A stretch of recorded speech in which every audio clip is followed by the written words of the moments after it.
Welcome to part 2 of game 18 of the PlayStation Instrumentality Project, Aquanaut's Holiday. Started this off last night. Of course, this is an Artdink game.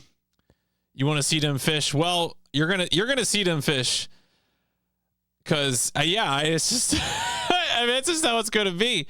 You're gonna see all those fish. We're going straight to the game screen. We don't need to do any lore. We already know the lore.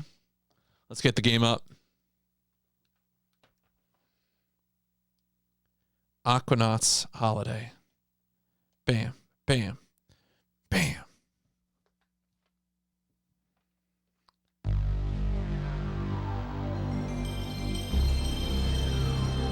Thank you, Frank Ocean, for the use of your song startup.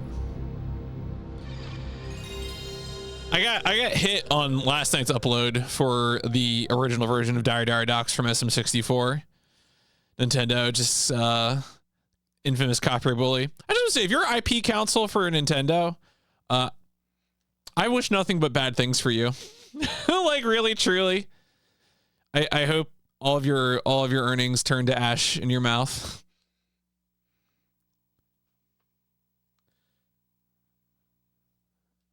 That's just that's how I feel about them. A world beyond your imagination.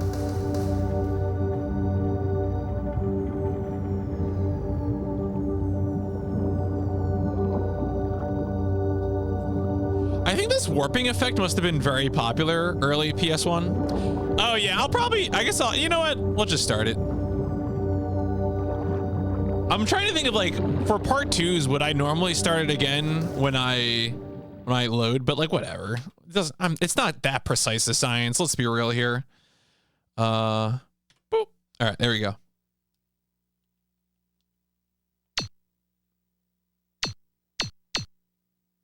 Yeah, it doesn't really.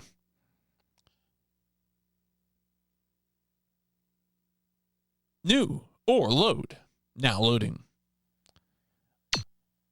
Okay. Okay. Please wait. So let's see where our reef is doing. I almost kind of wish this game was like Seaman or something. Like, I had like a real-time clock. But our reef hasn't done anything since, of course, we left it.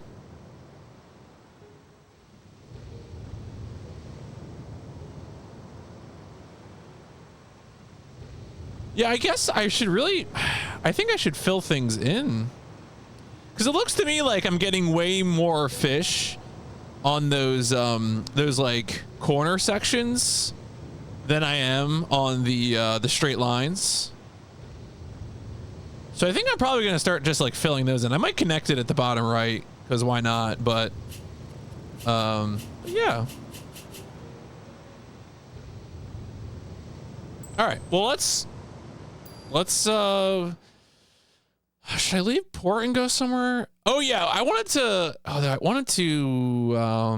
was a thing I wanted to do. I wanted to specifically try to find one of the shipwrecks. I thought that would be a fun thing to try and look for, to give ourselves a little objective. I found an FAQ that must have been published at one time on GameFAQs, but came off, but it's still published on good old cheatcodes.com. And this indicated that you could find a shipwreck, a pirate ship, somewhere on the right side of the port near the red colored depressions on the map. So I figure our hope is that we're going to finish this game tonight. Should take the whole stream, but we should make an effort to see things, right? Like, that's the whole point.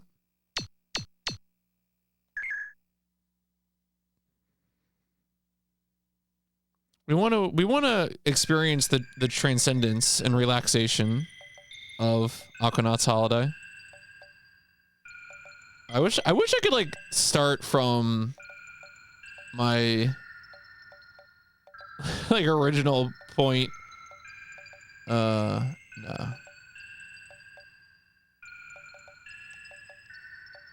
I don't think there's like a zoom out. Yeah, I don't think so.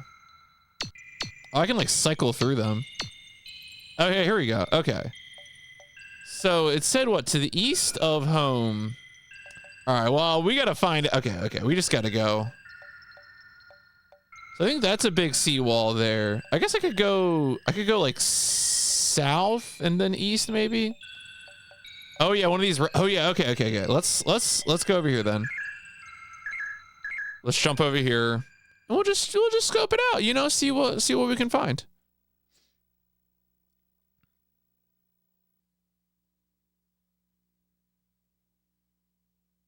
Let's go like northwest from here.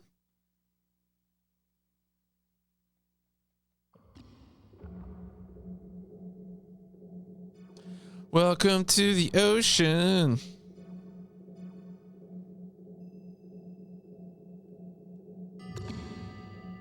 Oh yeah, it's one of my angler boys. Yes, up, brother.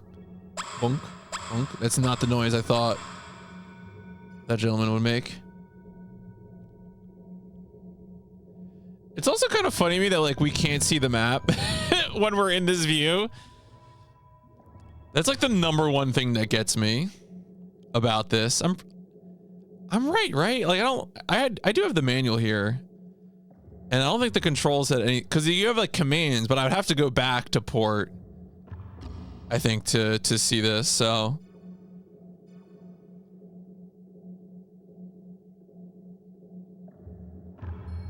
Oh, hey, little buddy. Wait, was that a turtle? Excuse me? Is that a turtle? Is that a sea turtle?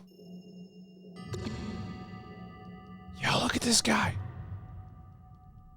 It's like a red sea turtle. Yo! Oh shit! He's spinning faster!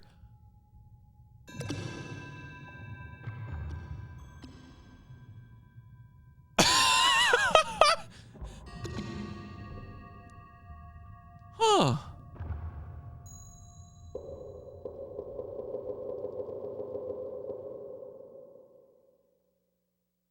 I don't know what I expected. It's just vibes. Yeah, it's all, I mean, it may be like you really have to lean into the vibes because the really, oh, bye. All right, didn't like that sound. Oh yeah, so this sound makes him come toward me and spin. I'm just speaking to the turtle. I'm not doing anything to it. It just, sometimes I just say the magic word and it rotates real fast. Shout outs to Garden State Tortoise, my favorite turtle related Instagram account.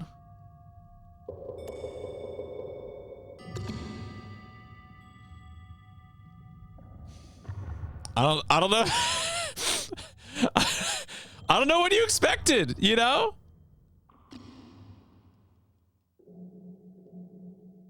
Can I get the manta ray to do anything? Oh, sorry. All right. Well, that was good. I think that's a powerful omen to start the stream with.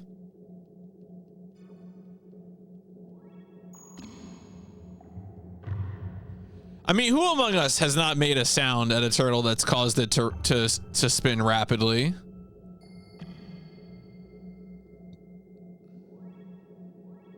You know a good comrade turtle is always ready to start the revolution.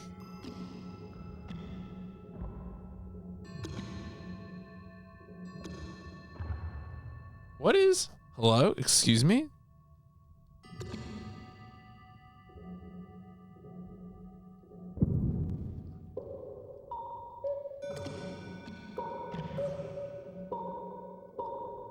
Oh yeah, now it's waving high. Okay, cool.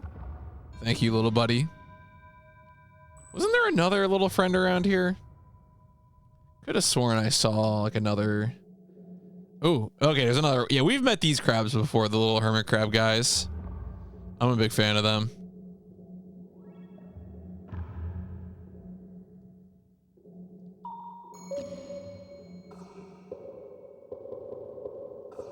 Nope. All right. Did not like the noise. Fair enough.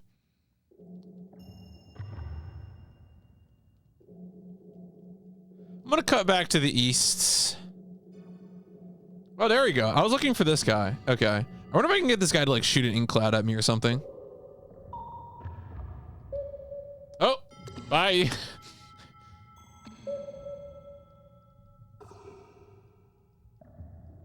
Come on, man. Oh. Oh, okay. Oh.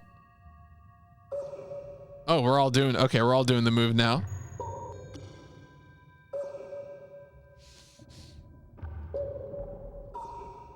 All right. This is Aquanaut's holiday, folks. This is how you commune with the sea and how you ascend to a new age.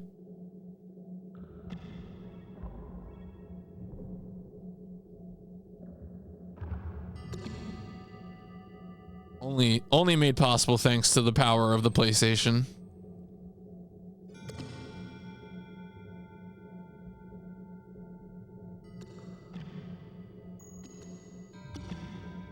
Oh, there's a big whale. If you try to bump the whales, they just run away from you. Oh, big trench.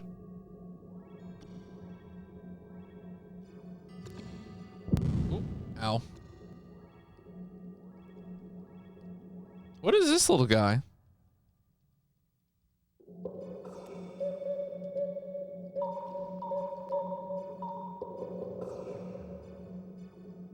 This is a big trench.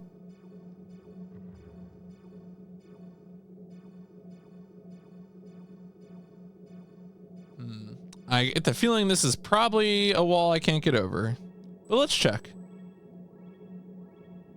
Oh, no. Okay, we got more room.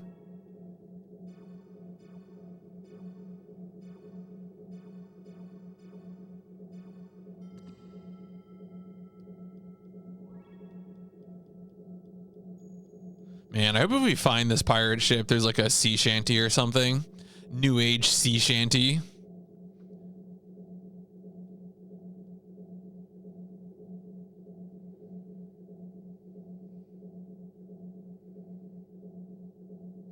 Oh my God. What is this shit?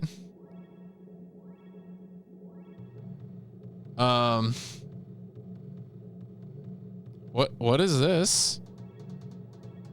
Can I go over it? Oh, okay.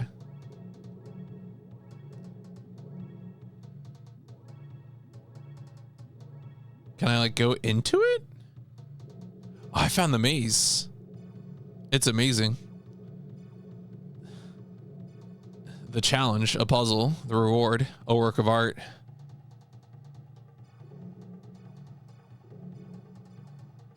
Yeah, welcome to Kingsfield, folks. All right, I get the feeling actually trying to navigate inside here is not going to be such a good idea.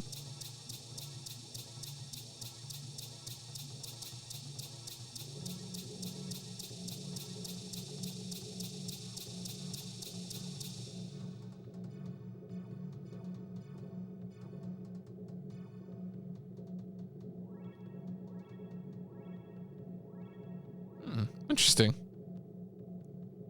Seems like there was definitely some more stuff for me to find way out east here.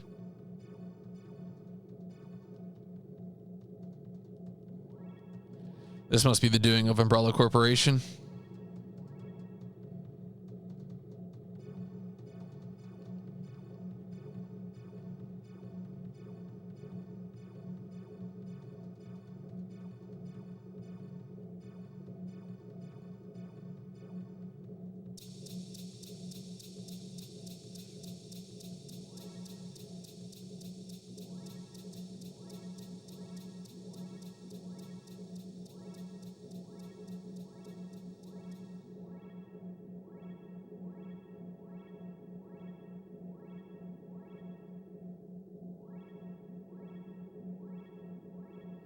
Remember too that the amount of like reef material that I have is tied to the amount of exploration I'm doing. So part of this is also just like traversing distance. So that way I can have more reef to build whenever I go back to port.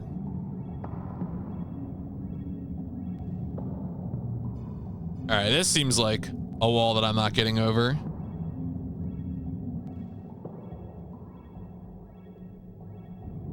Yep, okay. That little diamond there in the middle of the screen is the maximum ascent symbol. Means I gotta go down because I can't go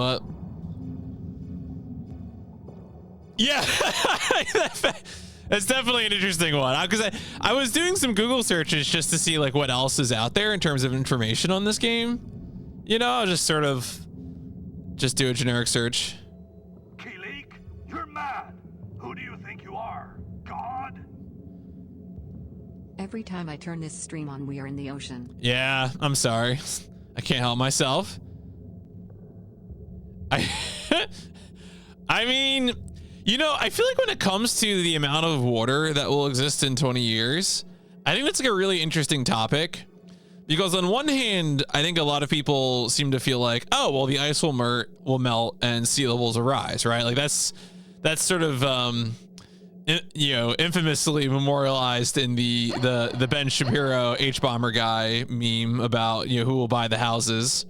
What is this game about? So this game is a game. So the fictional premise of this game is that you are a master oceanographer who has like saved the world's oceans, and it's time for you to take a break.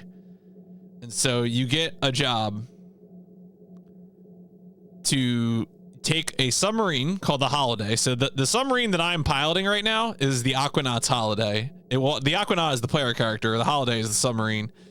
And so there's two game modes. One is exploring the ocean and just like making sounds at fish and just vibing. Like there's no weapons, there's no obstacles, there's no health, there's no like resources to collect. You just search. You just go about the ocean and see fish and some weird things that you can find. The other gameplay mode, let me go ahead and drop this and then I'll return to port. The other gameplay mode is a reef building mode.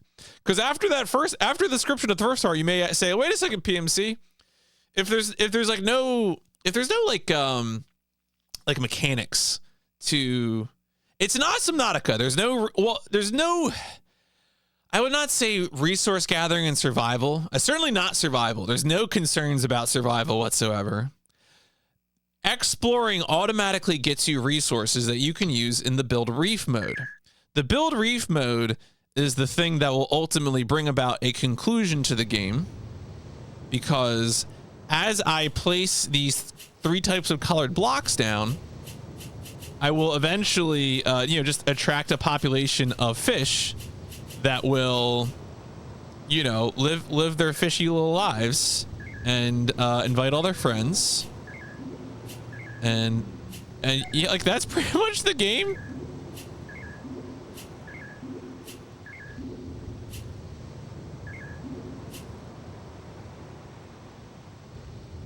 So as I'm doing this, you can see it. Once I put it down, it goes into reef view.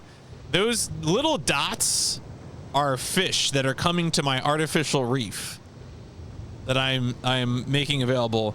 And as I attract more fish to the reef, the bar on the bottom, that's the red bar, the one that's filling up with red, that fills up. So when that bar fills up, I will have completed the game.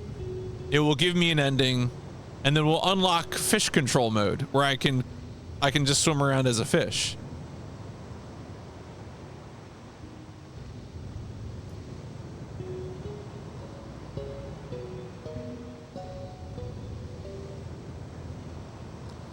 Well, so the answer is, my biggest gripe with this game right now is that I just need more music. I think the visuals for a 1995 PS1 game are fine. Like, I'm pretty happy with the aesthetic and the visuals. I think it needs more noises, like sound effects, music. I believe what it's going for with the music is it's trying to implement very sparse ambient new age music that comes and goes as you enter and exit certain areas of the map, but there's not enough of it. It's like pretty quiet. The answer is, I think a lot of people would find this game boring. Like, you have to really be committed to the idea, I think, to get something out of the game.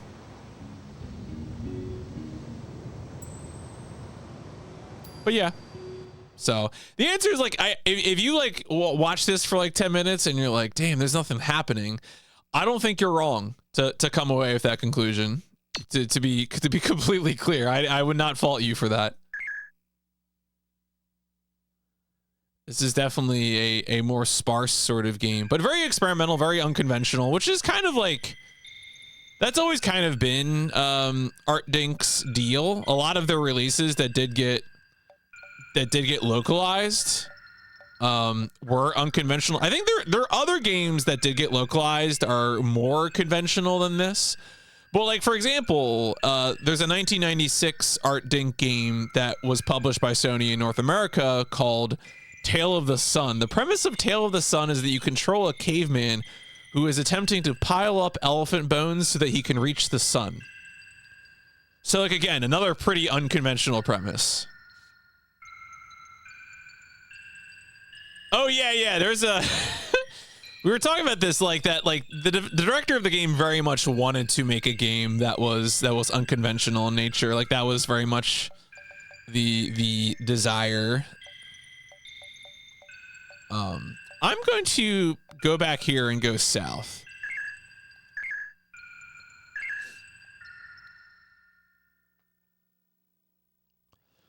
But yeah, it's just kind of weird and, you know, mysterious, but also maybe intentionally pretty minimalist as well.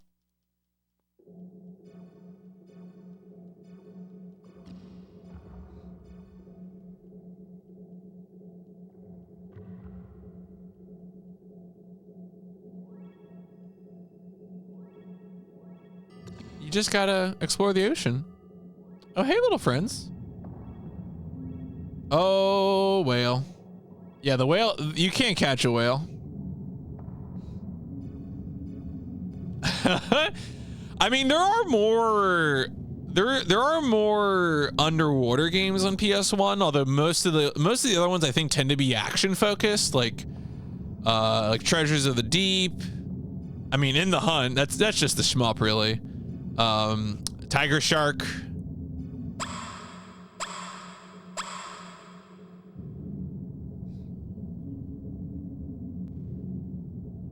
Oh, what is this? What is this? Oh, yo, it's the Great Wall of China, dog. I heard you like the Great Wall of China, so I made a miniature version of it on the ocean floor. I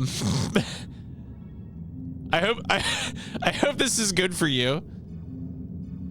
Good luck getting to it. Yeah, just a little Great Wall of China. Okay. Underwater mecha. I'm trying to think, are there any... I'm trying to think if there's any like underwater mecha games that are like primarily underwater, because there's only mecha games that have underwater sequences. I mean, Armored Core famously does not like being underwater. I mean, I guess the Mobile Suit Gundam PS1 game had a underwater level. That was kind of cute. It basically controlled like it was in space, but...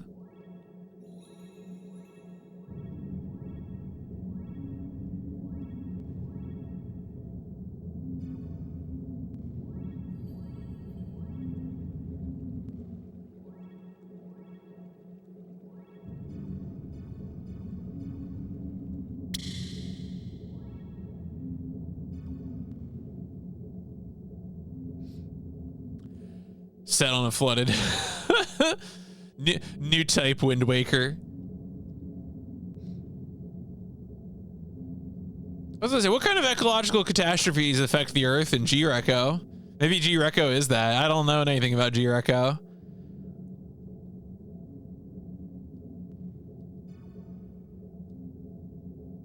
Oh, what is this texture?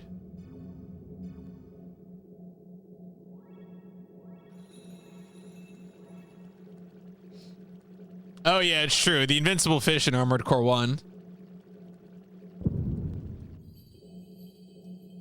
Yeah. I mean, but like, so distant it might as well be AU.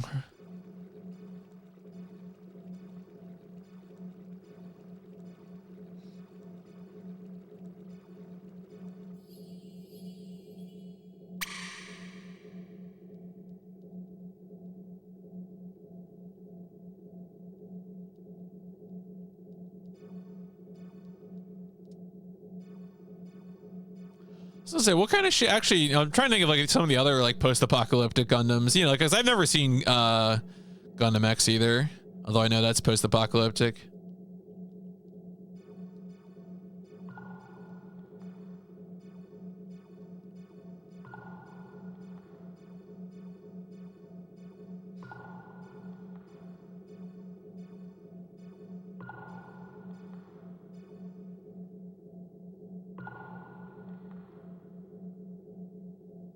Well,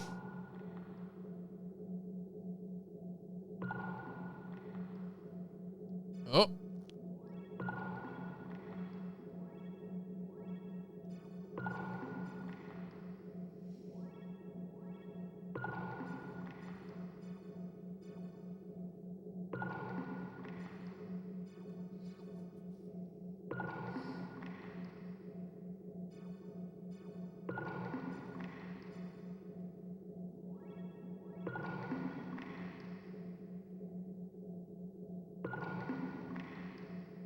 dolphin.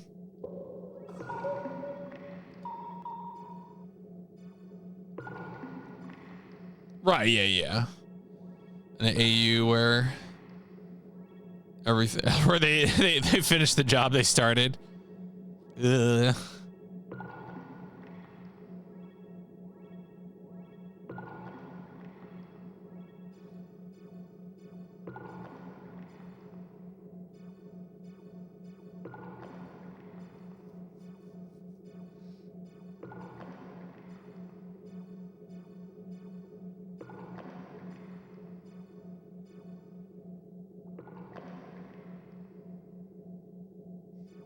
Wonder what this game would be like with like a longer draw distance. I wonder actually maybe the PS3 game is like that.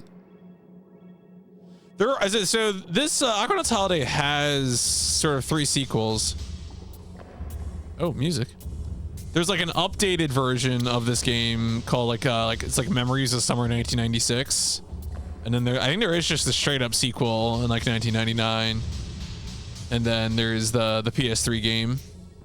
I think it's like what, like Hidden Memories or something.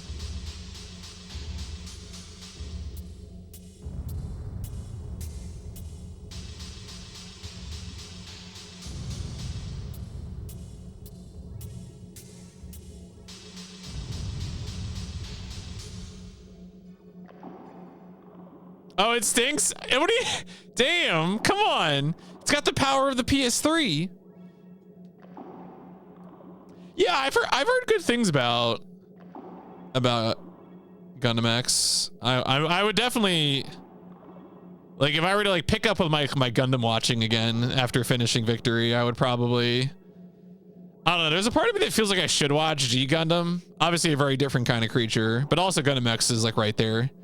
Finish off that 90s Gundam, you know.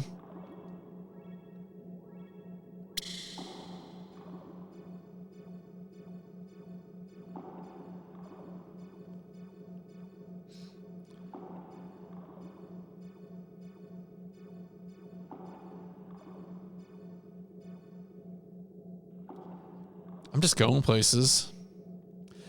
So with the PS3 game, I imagine it's probably like they probably allow you to see the map because again, that is I've said it like a billion times now, but that's still the funniest thing to me about this is that like I just can't bring up the map.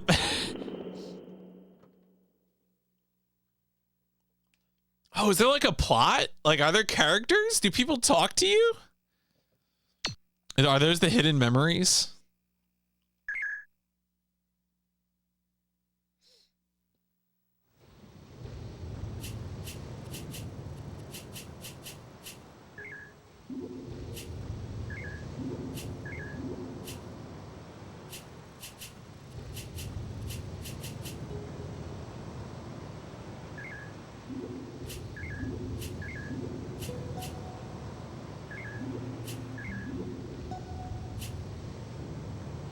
You have like an inner, oh man, you have an inner monologue.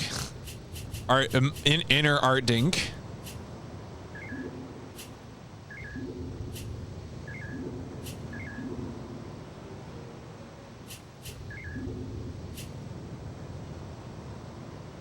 Echo the dolphin. I mean, maybe. Maybe that's it. Yeah, because we never. I feel like the only time you see the only time we saw a human in Echo the Dolphin Dreamcast was like the opening cinematic where there was like the cloud, like the stream of bubbles filled with dolphins and people that was leaving the Earth, which apparently was like a reference to, I guess, the 16-bit games. A mini map. Oh, okay. So, but I mean, a mini map is still pretty big. That feels like a great advantage.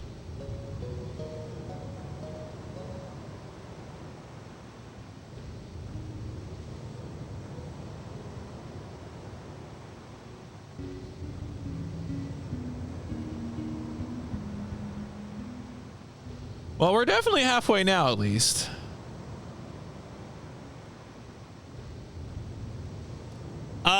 My hope is to make this a 2-stream game. We'll see. I mean, I gotta keep at it. I gotta explore. That is the question.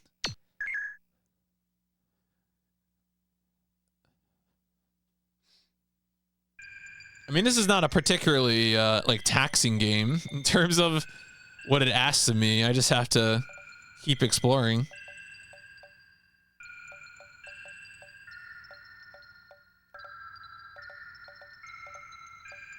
So it must be. Well, let's go. Oh man, I wonder. Maybe I'll go east from here. Oh, it's the bot. What did you do? You should be responding to that. Did it crash? No, it just ate the. Oh my god, sorry about that. It just ate the command.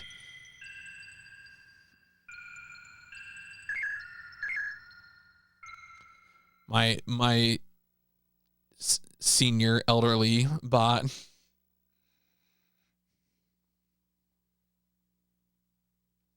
All right, let's go east.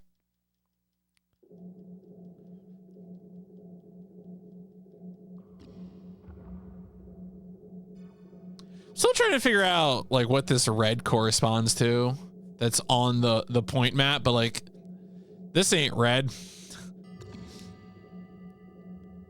This is where that GameFAQs guide said that the pirate ship was somewhere in the red depressions east of the port.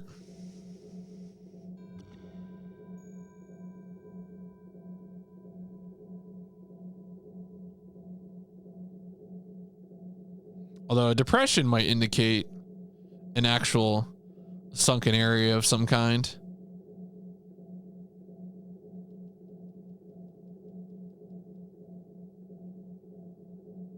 Trying to swing back and forth to get a wider view. Yeah, I'm Arc the Lad. Like so in terms of like genres in the PlayStation 1, I have played a lot of JRPGs in the PlayStation 1. So whenever we get to a JRPG that I have not played, I'm pretty excited about that. And I have not played any of the Arc the Lad games. So I'm definitely very pumped to play Arc the Lad.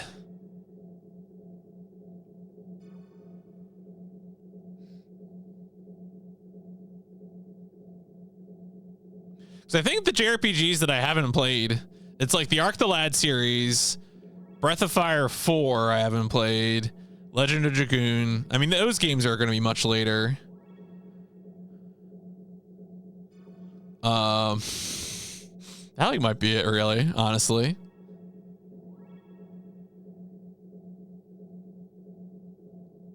Oh yeah, I have to figure out what I'm gonna do about Atelier. I do want to play some version of Atelier Marie.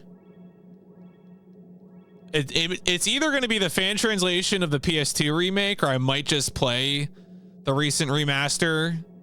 I'm not sure what I'm going to do, but... Oh yeah, I haven't played Alundra. Yeah, I haven't played Alundra. That is also one that I'm very eager to play. I will be using the balance restoration patch when I play Alundra. Thank you. I do not need the the Victor Island to the epic anime betrayal balance changes to that game. As much as I appreciate what Working Designs done. Oh yeah, I haven't played Saga Frontier 2.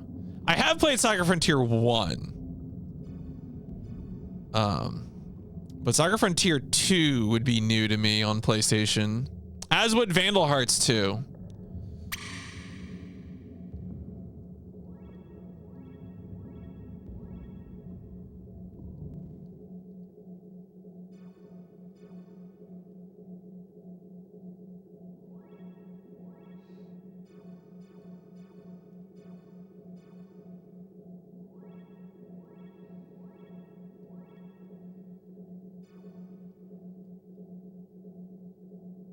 I mean, there's a few other like if we expanded the strategy RPGs, I haven't played like the really bad strategy RPGs, but I guess I will play those at some point. Well, okay, only one of them is really known to be bad, which is Hoshigami, and that's like deep late PS1. So, I don't know. I've never heard. I don't think I've talked to anyone who's played Sayuki. I don't know if that's good or bad. I mean, I'm ready to journey to the west, but you know.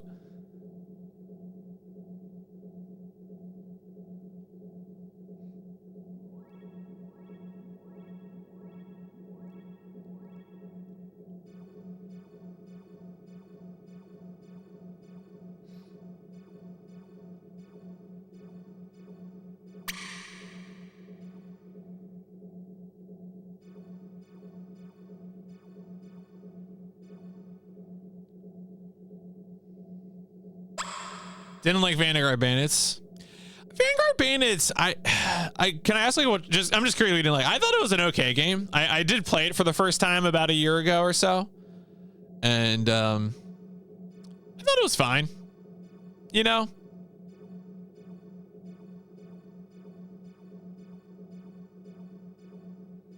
Like I like the designs. Oh yeah, I mean, yeah, it absolutely was one of those strategy RPGs where you are just going to whiff sometimes. So, yeah, no, it definitely is one of those, no doubt about it. Oh yeah, Grand Stream Saga. Grand Stream Saga is a game I tried to play and couldn't get into, but I'm gonna go hard on it. I am not above using speedrun tricks, even for games that I haven't played casually before or finished casually before.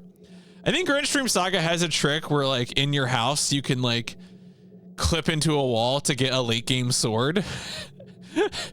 And maybe I do that, you know, we'll see. Maybe I live that life. McCall just went live when his notification is Fat Man. I'm concerned.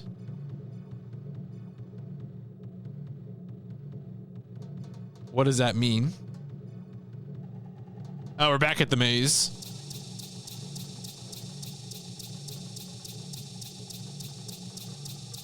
Yeah, I mean, I hope he isn't hurting himself at all with any of this streaming. Like, I hope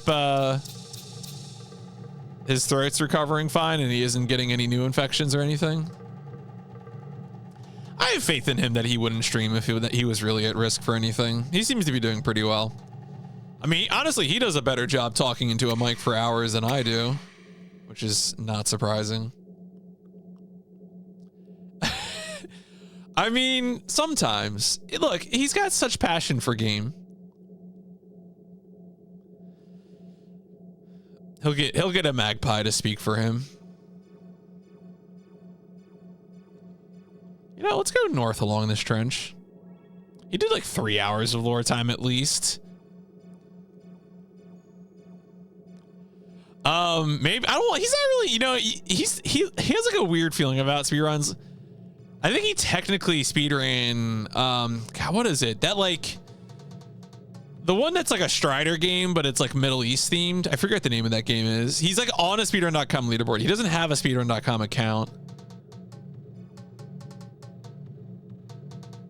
I forget what the name of that game is, but No, not cinematic platformer. Like plays like Strider. You know, like an action game where you're doing flips and throwing shit and Osman, OSMAN. I think that's it. It's like an arcade game. But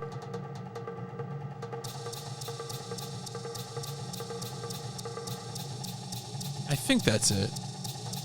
It's not something you would you would be aware of unless you're like really into like 2D arcade action games of a certain era, I imagine. Which is to say, like, I wouldn't be aware of it if it wasn't for the fact that I was watching him. Also, his name is just like the bird. It's just the, you know. Although people do like to joke that his name is Mike Caw. It's a pretty good bit, IMO. Mike Caw, age 45.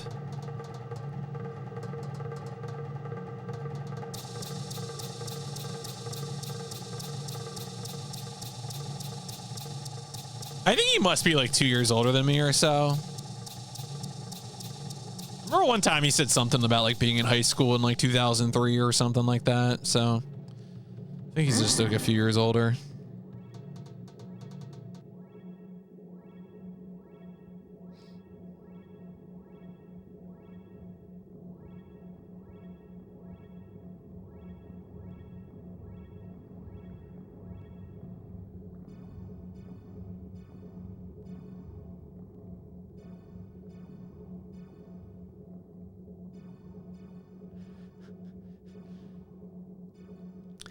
I mean, the thing that definitely, I've mentioned this before, but the thing that crystallized like age in games for me was being asked by my nephew about a feature in Minecraft that didn't exist in Minecraft when I played Minecraft. Like, hey, Uncle PMC, how do I make magic potions? I'm like, what? Oh, no, kid. I was playing Minecraft before you were born. We didn't have magic then. When they had magic. That's weird.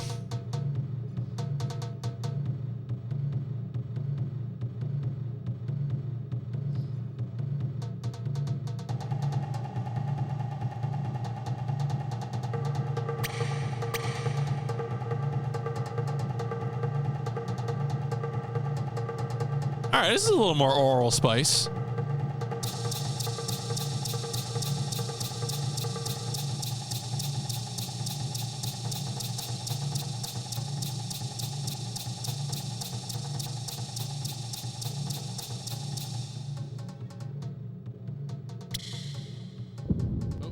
Too low.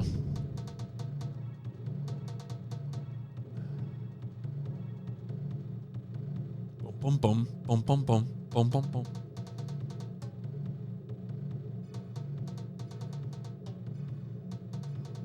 Feels like almost like Enemy Tempest, the violence music.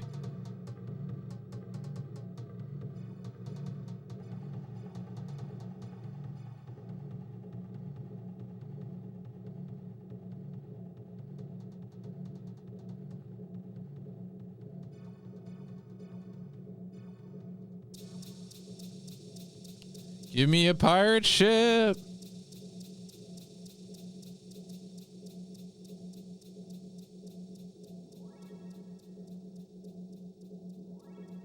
Should I go back and check on the reef in a little bit?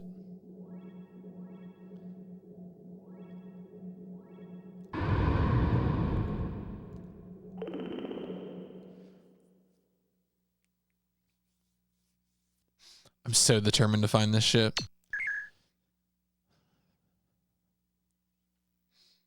All right, there we go. Got some good chunks to work with. The bar is filling up.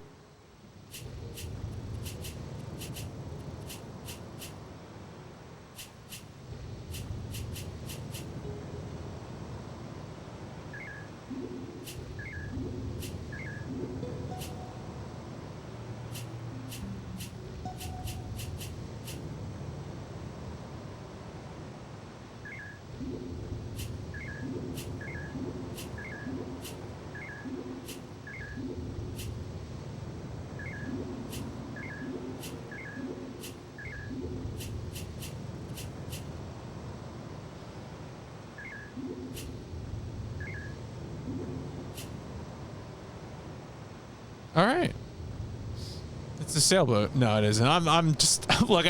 I'm just placing blocks. All right. We got to get this thing going. We got to explore the ocean. Get our reef materials. All right. So where did I last end up? Last time on the floor of the ocean. Okay. So this is like. It's got to be like in one of these areas, right? It's like it's got to be around here. Let's go. I mean, unless there's, yeah, I don't think there's more. I'm gonna load this up. Maybe go like a little south and then west.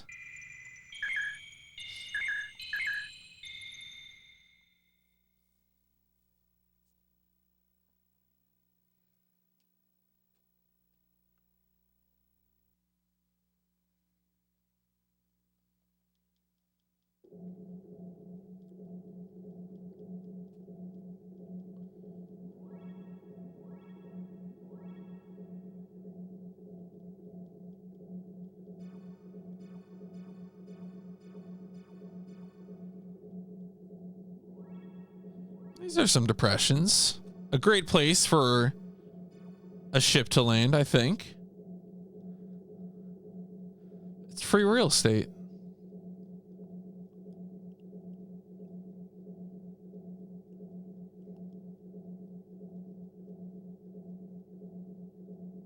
Man, I love draw distances.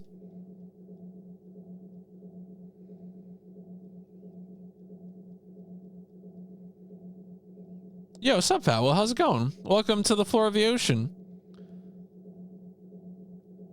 We're on the submarine holiday.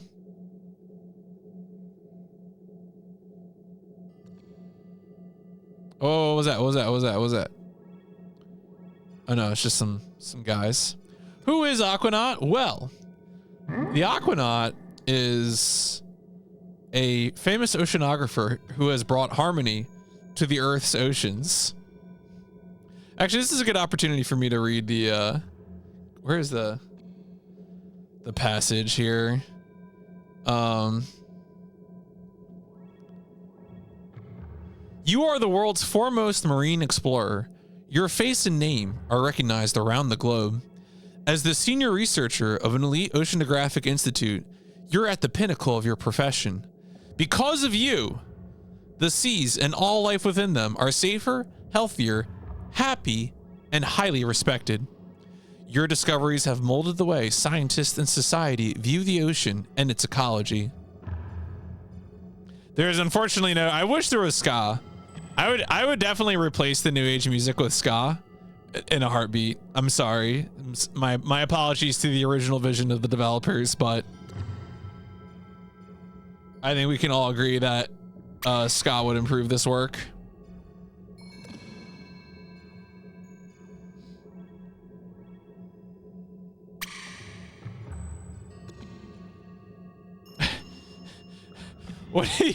What do you mean?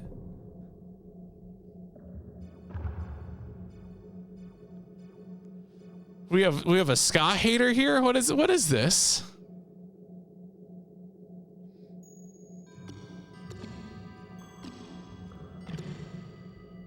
Wow, a ska hater. Born to hate ska. Yeah, I don't know. I might need a new rule in chat. In this house, we love and respect ska. A skater. Street Skater is a game on the PlayStation, I think.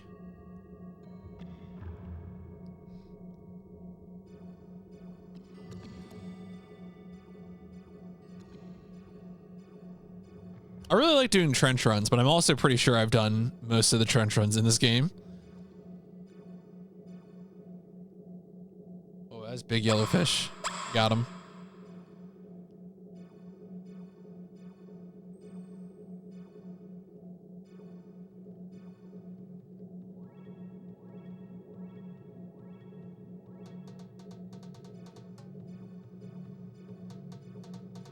All right, we came back to that music.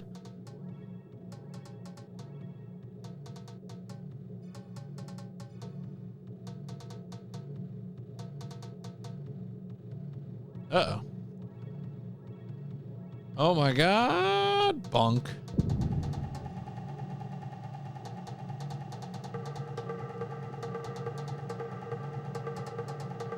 I'm gonna go like northwest from here.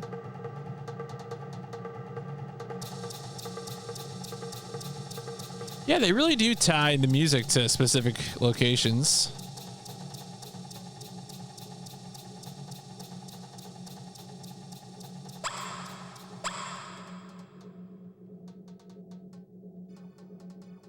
Yo, new trench?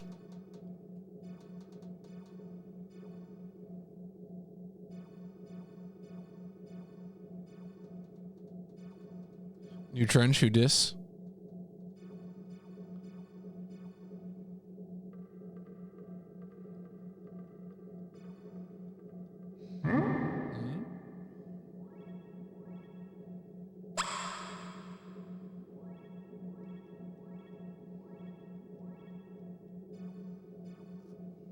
I wonder if it's see, now I'm wondering if, like, I've been thinking that the amount of reef material might be based on like area explored, but wouldn't surprise me if it was just time, just a fixed ass game length, you know? It could be.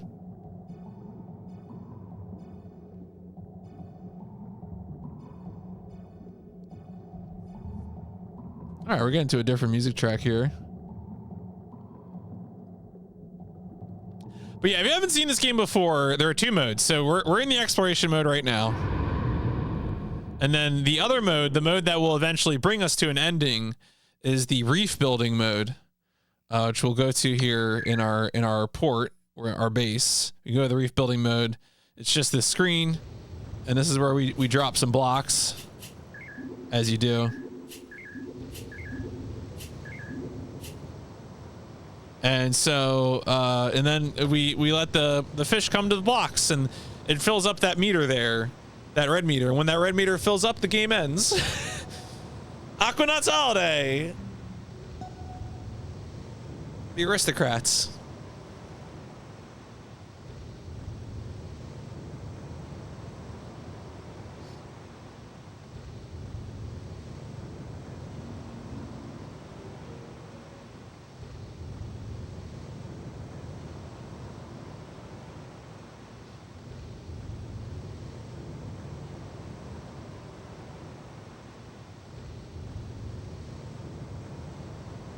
Yeah, so that's the rhythm. That's the game plan.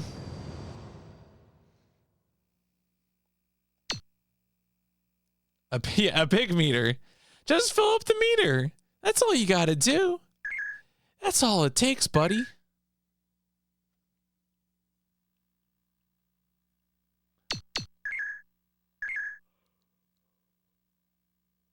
I was just remembering that I need to upgrade the firmware on my mem card Pro 2. I was like, wait a second. Didn't I need to upgrade the firmware on something? Not anything in this PS1 setup, but on something in elsewhere.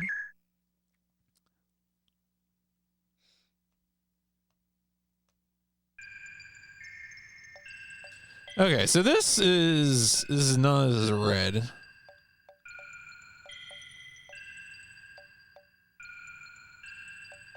Hmm? Oh, no, the firmware for a mem card Pro. All right, so if it's the red, maybe I need to go southwest from here. Let's go southwest from here.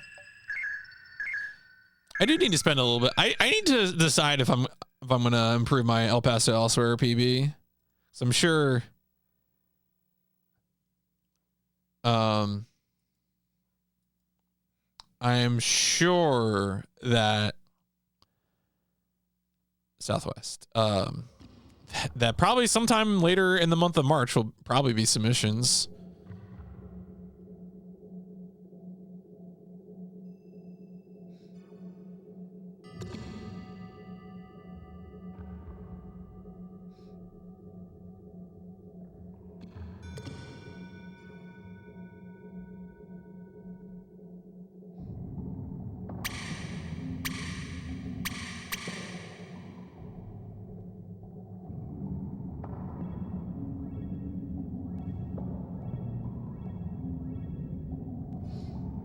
I'm looking for a pirate ship.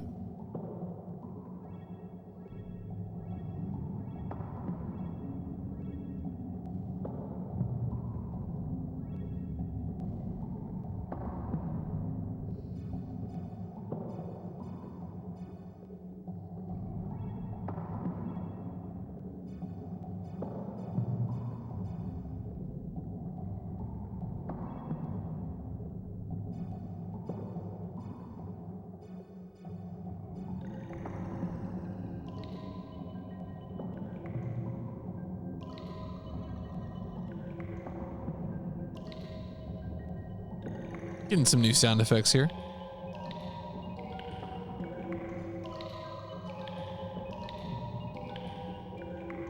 Rocket ship.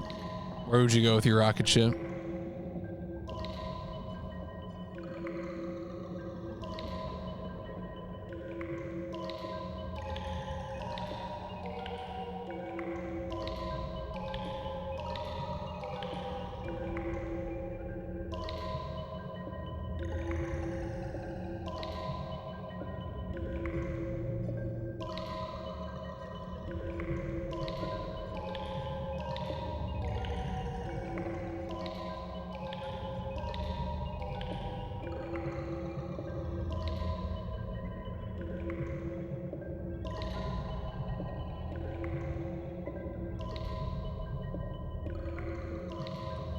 Does that count? I mean, you are in another world, so, you know, your honor. What else could it mean?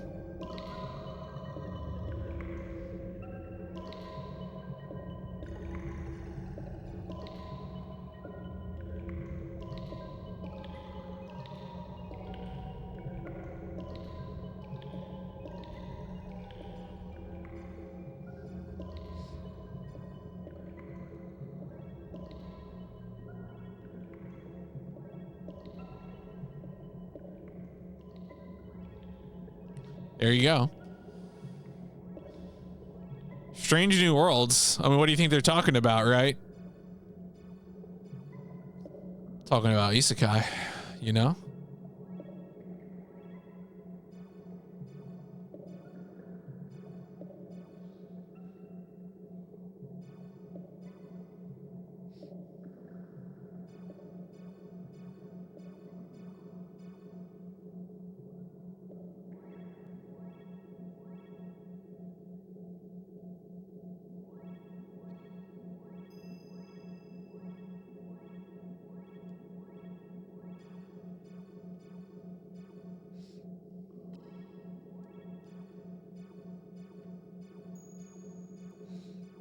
There you go, yeah.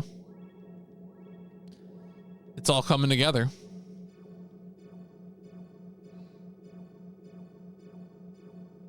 Oh, what is this shit? Yeah, we're going deep. Going deep. Didn't know the ocean got this deep. Losing light.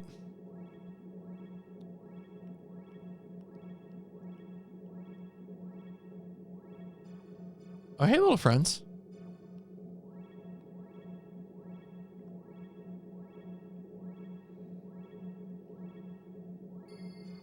Bonk.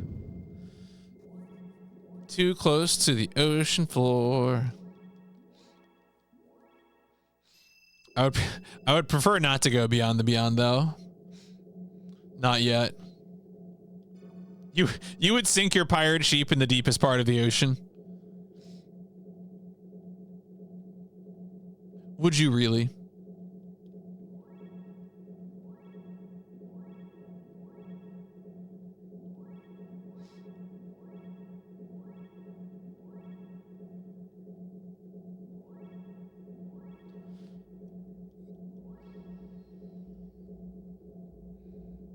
Emerald weapon. That would be quite the, there is water at the... I guess so.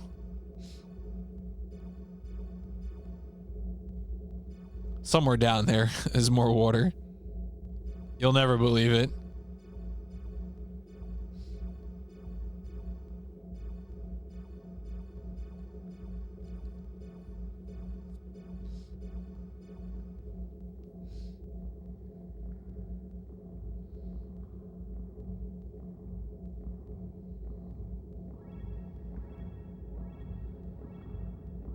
Was that music coming in?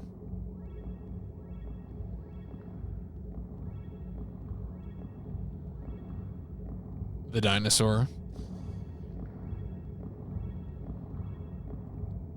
I'll find a living T-Rex.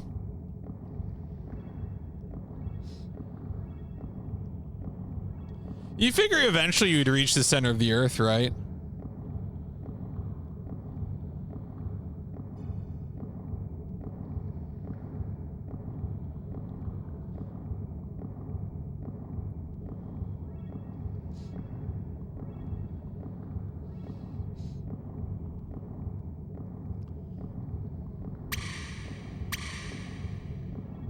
Yeah, we've been going southwest for a while.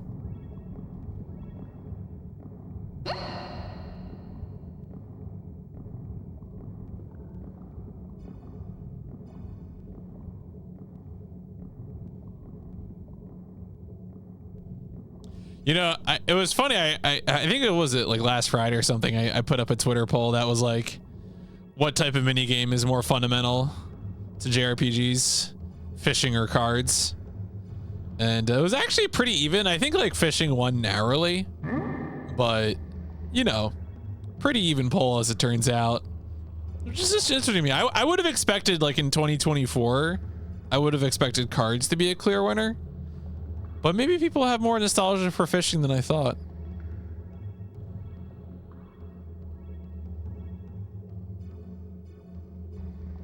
I mean, there's still fishing minigames sometimes, but yeah, I mean, fishing goes back, right? Blitzball. I mean, Blitzball is basically fishing. Oh yeah, I guess Zelda does have fishing. It's true. Because like when I think of fishing, I'm thinking of like, I don't know, like Breath of Fire 3 and stuff. You know what fishing I'd want to play? I want to play the Final Fantasy 15 fishing. What was it, like Terrors from the Deep or something? Incredible. The like 3D, the VR fishing DLC or whatever.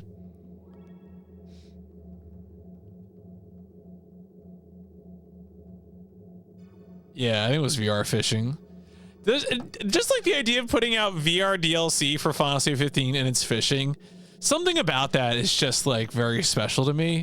Not even in a good way. Just in like, how did you even arrive at this decision?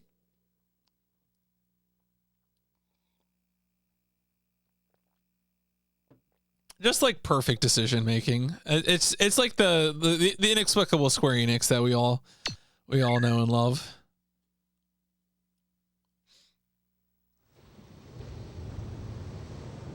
It's a separate game. Okay, so it is standalone.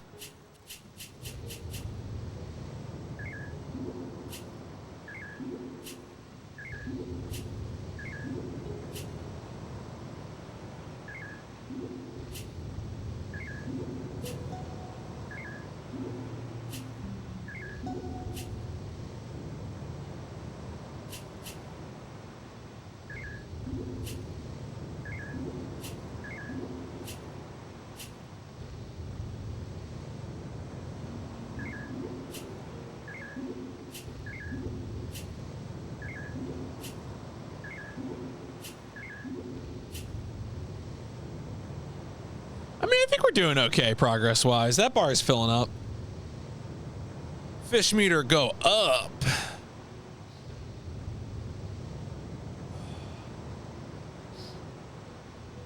Still haven't found this pirate ship, but we're working on it. We have our best minds. Our best minds are on the task. I don't even know where this last point ended up. Apparently there's a limit of 256 buoys. Oh yeah, we were okay, so we're pretty far down here.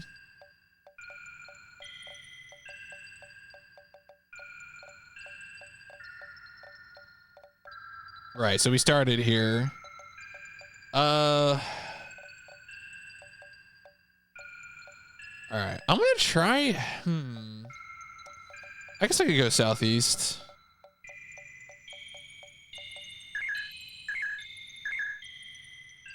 Kind of like making this my base to explore this red area from.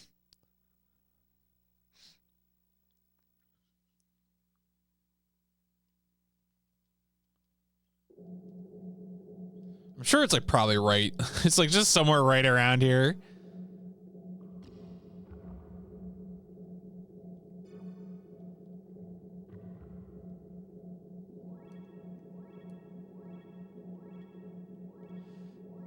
Yeah, it'd be really, it would be so funny to use like this system of travel in like a modern open world game. Because it's not necessarily terrible. Like you can set down points and return to those points instantly. Like that's pretty good, you know? It's pretty flexible.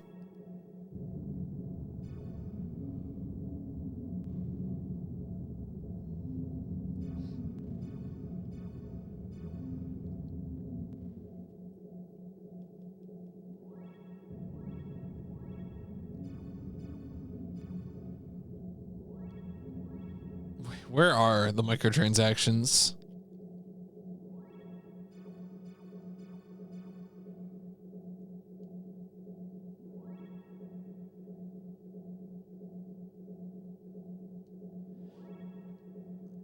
We certainly are in a period of tumult for video games with all the layoffs this year.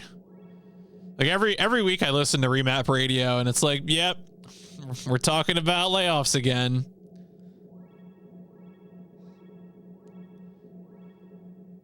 Lots of media industries not doing so hot.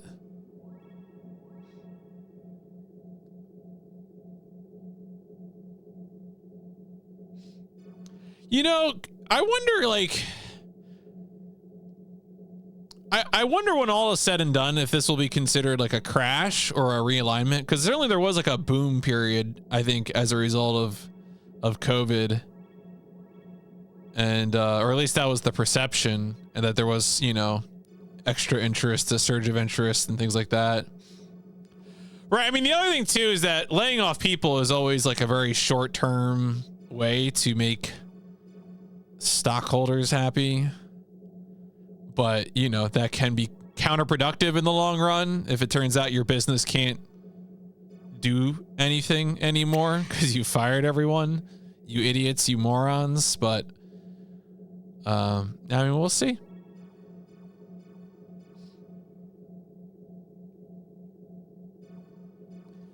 I think it's interesting that a lot of the there were some reviews going around, or I guess like some developer interviews that, like, apparently Final Fantasy VII Rebirth's development was like relatively smooth because it was just all of the same people who worked on Remake, like an 80% carry, like shared employee, like people who worked on it, and that just made everything. Turns out when you have like the same group of people who already work together, they can actually continue working together somewhat effectively. Now, of course, not every game can be FF7 Rebirth for a variety of reasons. But nevertheless, you know, there is something to be said for finding, developing, and keeping a team that can work together.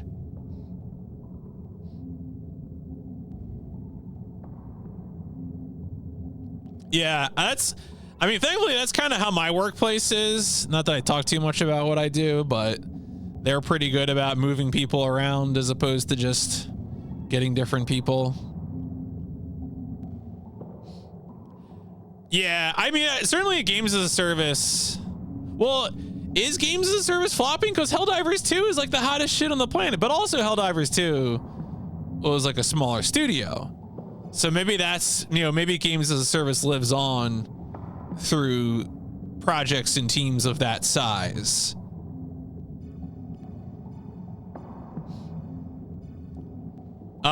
Do they say that? I don't think they say that. I don't know. If I see the word family in a work email, I usually just delete it. I'm like, okay, this isn't important.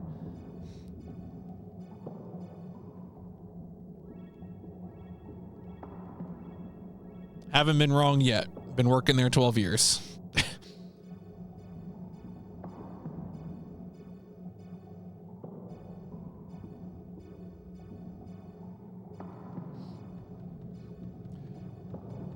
Right, yeah, oh yeah. I mean, well, Platinum game, I mean, it was Platinum that developed Babylon's Fall. Is Platinum a AAA? I guess they are. I don't know. I feel like their games are like right between like what I would call AAA and AA. Sometimes they're more Valkyrie Elysium than they are anything else. Right, it was Square Enix published, but what was the size? Like, it was developed by Platinum Games. I mean, Square Enix has published a lot of AA games the past few years. Like, Valkyrie Elysium, I would not describe as a AAA game.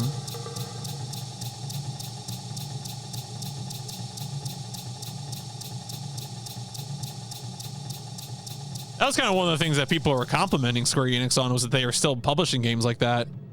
Yeah. Right. I mean, yes, Platinum is the developer. Square Enix is the publisher.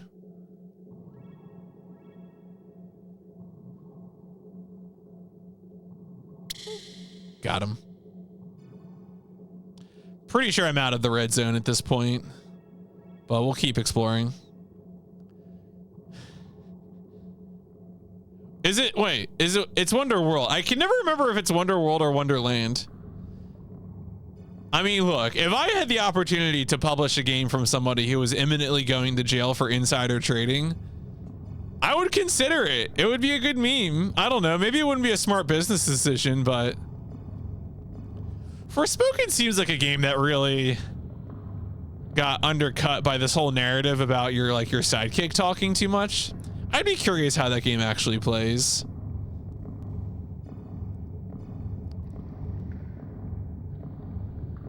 This is a big trench.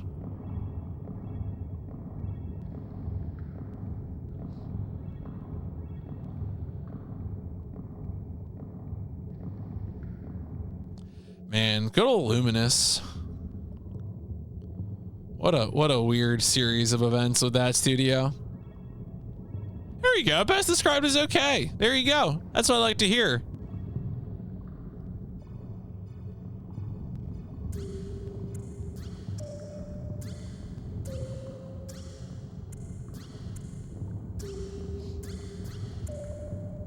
I mean, hey, look, as long as it's not Left Alive, it can be whatever.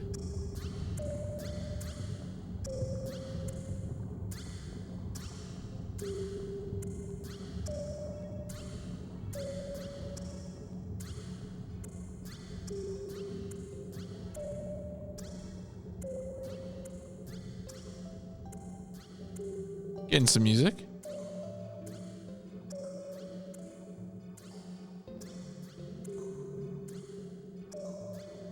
I can't tell if I'm transitioning from one zone of music to another or what.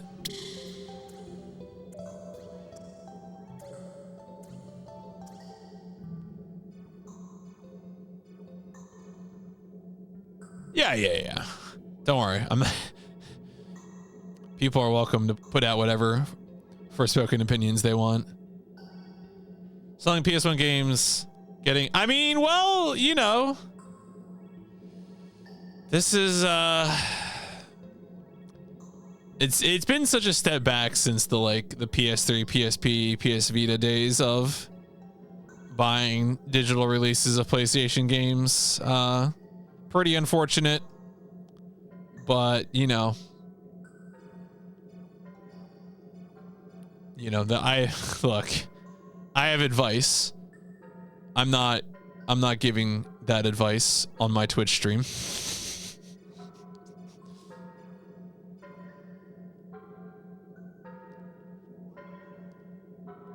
Final Fantasy 13, a game that someday I'll play. Yeah, rip Yuzu. I'm curious to see, of course, Switch emulation will probably continue in some form. I'm curious to see how long it'll take. I expect to be reading all about this. As you know, here's the thing: the internet is super bad at legal analysis. Yeah. So, Ev, if you're not familiar with the news story, basically Nintendo took Yuzu to court, or they filed a suit, and then Yuzu seems to have pretty quickly decided to settle for $2.4 million, and all of the injunctions that you would expect. The developers of Yuzu are enjoined from doing anything involving Yuzu or Nintendo or whatever. Yeah, it was this all elapsed over the course of a week. So, not surprising. And a lot of this gets into discussions about okay, so ready? We're gonna do a little bit of legal talk here. All right, so let's set out a few things. Is emulation legal? Yes. The court case in America, Sony versus Connectix, which was between Sony and the developers of the Bleem emulator, did determine emulation is legal. However, that doesn't make other things that are sometimes adjacent activities legal. For example, you cannot just take a program and copy it and distribute it. That is still a violation of copyright. Such as, for example, the operating system BIOS. And then another thing is that the DMCA, the Digital Millennium Copyright Act, made it such that people can put digital locks on things. The shorthand, the abbreviation for this is TPM. I forget what that's. It's like technological protection measure or something. And anyway, it is illegal under the DMCA to circumvent TPMs. And this is the particular legal provision that I think Nintendo was going after Yuzu with. Okay, so like no court said it was illegal. This TPM thing gets used very, very, very broadly, and most people have avoided it actually taking it to court because, like, for example, there are court cases against journalists where a journalist put in a URL, downloaded data, and then someone came after them saying, oh, well, you circumvented my TPM by, you know, accessing my website with a browser when the URL wasn't like publicly circulated. And of course, anyone can say, yeah, like that's ridiculous, right? So I'm not familiar enough with the facts of what Yuzu would have had to have done in order to emulate Nintendo Switch. It may very well be correct that it was full ass circumvention of what would like be a TPM. But if like Nintendo just like invented like a fake ass TPM to be like, aha, you did it, you did the thing, and like shut up, shut the fuck up. I would need to know the facts of it better to really say one or the other. And of course, I don't respect Nintendo anyway, so yeah. But so yes, basically, I think Yuzu also just like publicly did bad things. Right. I mean, here's like Yuzu had like a Patreon like that was maybe questionable, and as like an emulator developer, especially of a Nintendo platform, there's probably like, you know, best practices when it comes to not getting a letter from a Nintendo attorney. Because like here's the thing, like Nintendo, when it comes to like public facing announcements, does not speak truthfully about the law. You know, they tell you outright that emulation is illegal, which is again factually incorrect. But you know, they're not really interested in representing the law in a truthful manner. Yeah, some of the stuff around Tears of the Kingdom and the fact that their emulator could handle a leaked game probably irked Nintendo. I wouldn't be surprised if that was the case. That's a good example of like, you know, you're stepping in with that. Even if you're putting out the pretty typical disclaimers that like your emulator isn't for piracy, et cetera, et cetera. If you acknowledge that people are using your emulator to play a leaked game, concern, I would be like scrubbing all mentions of that game from anything to do with my emulator. What is Grok Law? Is that like some legal writer or YouTuber or something? That's what it sounds like, just based on Grok and Law. But all right, I'm gonna go.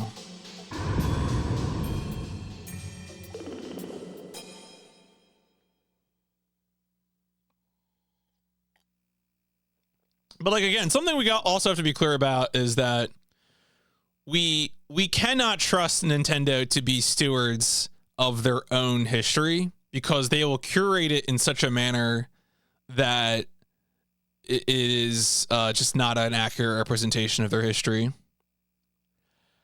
Yeah, I mean, that is also true, but like, I don't know, U.S. companies are like that too. like eat shit, Disney. Certainly the laws in Japan as regards to copyright and fair use are in some ways different. That's true. It was a legal blog that covered various electronics really. Okay, yeah, got you. I used to be much more into following legal stuff, but when I quit law school, I kind of unfollowed a lot of that stuff just because it it was just making me angry, you know? It was just making me an unhappy person. So I don't follow it quite as closely as I used to. Like, I used to read, like, Tech Dirt and follow the Electronic Frontier Foundation and things like that. I don't really follow that as closely anymore.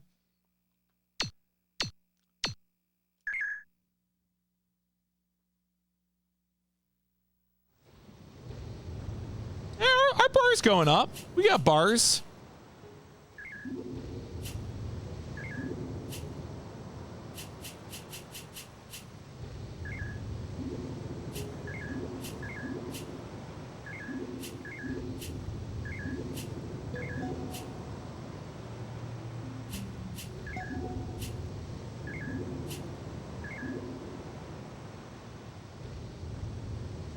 I mean, my biggest hope is that we'll get more unionization in the games industry.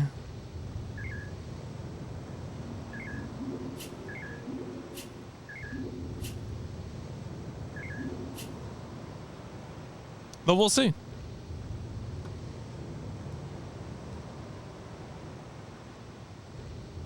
Yeah.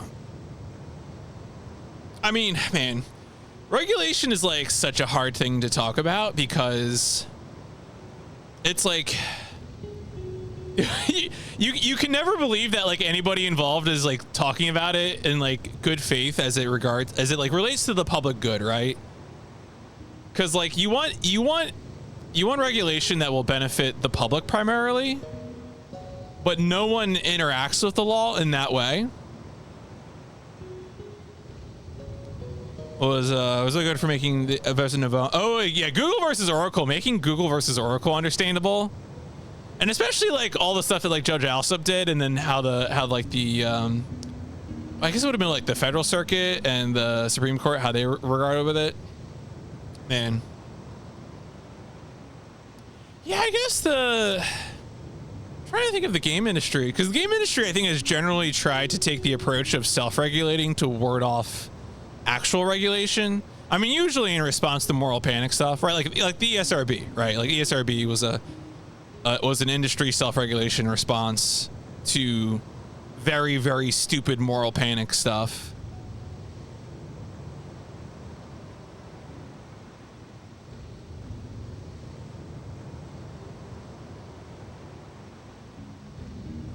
We're doing okay. This is meter's getting full.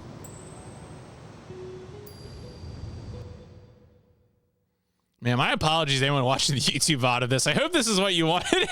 If anyone watches this YouTube VOD any time in the future from this week, it's going to be like, wow, they sure were innocent souls back then in 2024. They didn't know about, you know, the asteroid that was coming in summer of 2024. Remember when Yellowstone exploded? The Yellowstone volcano finally went off in the summer of 2024. Right. That's another thing too, right? Because I mean, I feel like a lot of the things that were making gambling very a topic to be dealt with, like you had platforms sort of like just push them off their own platforms. Like obviously Twitch got rid of like the skins gambling people, and sure they're on Kick now, but like no one cares about Kick. Why aren't you talking about the fish? Excuse me, PMC. I came to this video to hear you talk about the Aquanaut's holiday fish, and all you're doing is talking about the law.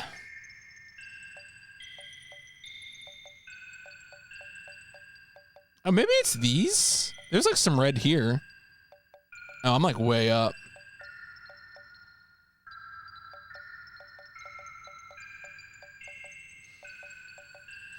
Okay.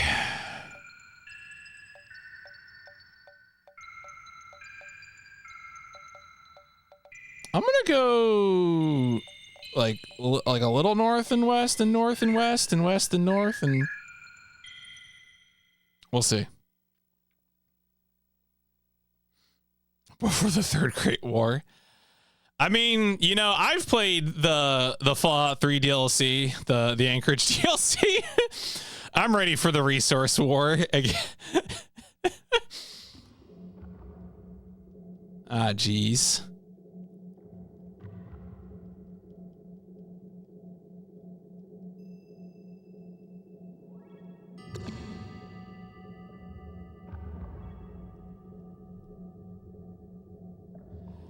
Man, I like. It's been like a really nice few days here, which feels alarming for like late February, early March. I can only imagine what like bizarre weather is awaiting us the next few months concerning, but what can you do? We're almost closing in on a full year of record ocean temperatures. We're very close. I think it's might be a few weeks out that the ocean will have been on average warmer than it's ever has been year over year for a full year. To be clear, that is it's not that the ocean temperature is just going straight up. It's year over year temperatures. So it has arced up and down a little bit, but like every single day has been a year over year record. It's very concerning. I mean, if all the ocean plankton die, we're going to be in for some spicy times. I don't know what it would take to cause that, but, you know, concerning. I feel like also it would be really, really weird if AMOC, the Atlantic Meridian Ocean Current, just stops working. That's, isn't that what happens in The Day After Tomorrow? I rewatched that movie I think it was like a year and a half ago. Pretty fun movie, honestly. Like very dumb, but very fun. I really have no problems with that film as as a big disaster movie blockbuster. It was a good time. You know, it's kind of funny, like disaster movie blockbusters were like a big thing growing up, and I don't feel like we get as many of them anymore. Like there were some in the early 2010s, like there was 2012 and San Andreas, and oh yeah, you're right, they are making it. Speaking of 90s disaster movies, that's a very good pull. The Twister sequel. Yes, shit's too real now.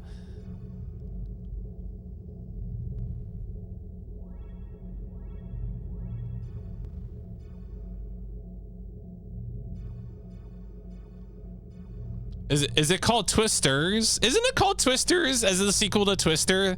They're doing the aliens thing. Am I right about that? Did I see that trailer correctly?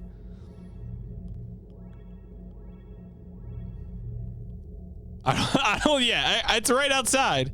Title is Twisters. Okay. Yeah. There you go. I mean, you know what? Honestly, I respect that. I like film naming being weird. I mean, it could only be Twister 2 if they called it like 2 Twister 2 Wimdy. I hope there really are just plural twisters in Twisters at all times. That's like the problem. The plot of the film is that multiple tornadoes keep appearing at the same time, and they need to get the data using the like goddamn Sprite can data collectors or what. I did see Twister, but it's been at least 20 years. Man, bring back Alien as a... I mean, well, they kind of have been, right? With those prequel films that people are very mixed on. I've only seen Prometheus, and I liked Prometheus, but I'm also a moron. The Volcano Dante's Peak twin pack is just like, so I could just cover myself in lava and acid lake, and I would be fine with that. It's just, there's something about that particular like twin pack of disaster movies. I am in fact Prometheus. Yeah, Prometheus. Well, whatever. So what if Prometheus is 12 years ago? That's recent, okay? Did they make other Alien prequel movies more recent than Prometheus? There's more, right? It was like a series. There's like 2 or 3 of them. Yes, no, the scene where they melt the guy in the lava.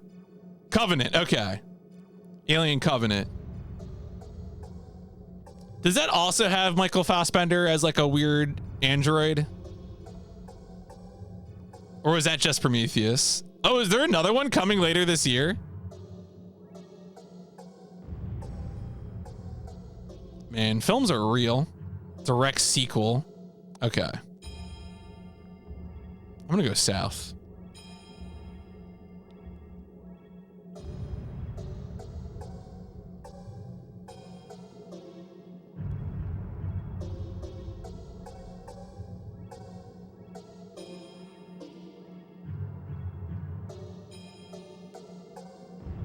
I don't think I'm getting over this. Nope. Yeah, I'm gonna say the next time I'm in theaters is probably gonna be to watch End of Ava for the first time. After I did watch a few more episodes of Ava the other night. I think I'm up to like episode 16 now on my rewatch. I mean, it's been years since I watched Ava, so it might as well be a first watch for me. Mystic Mansion starts. I still think my favorite underwater song is Secret Sleeping in the Deep Sea from the FF7 soundtrack. That's a banger. It seems to, I mean, for me, it seems to have a pretty wide release. Like, it's funny, like these like anime movie screenings in my area usually go to like one of two theaters, and it's in like the more convenient theater for me, which is nice.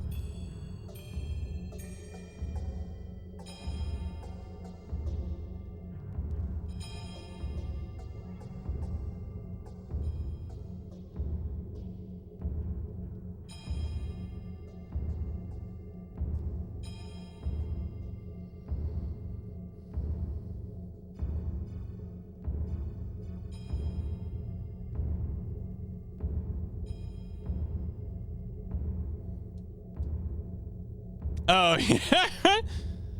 I mean, compilation movies can be fun. I really meant to see some of the Gurren Lagann stuff. It just didn't work out well between the AGDQ and then having some sickness in the household, and I didn't want to get Steven sick.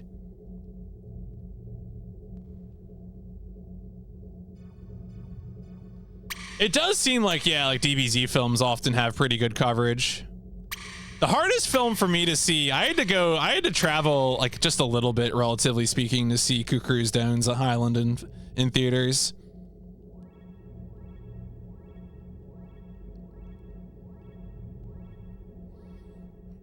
Everyone's favorite weird Gundam film.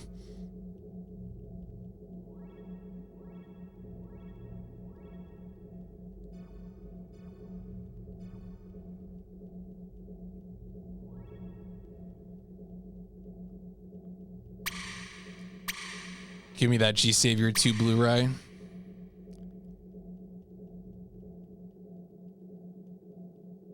Just bring G Savior back, Bandai Namco. What are you doing? Honestly, make a G Savior sequel and just get Brennan Elliott back again. He's still acting. He can do it. He's still a handsome hunk. He can hold it down. Or like make him like the captain of a ship. That'd be even funnier. Brennan Elliott as extremely old Bright Noah. I mean, obviously not. G Savior is an AU. Or I mean, well, no, it's not an AU. It is late UC, but like Bright Noah not be alive. Oh yeah, it has been a while since we've. I mean, that's probably dead in the water. Let's be honest. I feel like live action UC Gundam is like up there with like live action Metal Gear Solid. It's not real. It can't hurt me.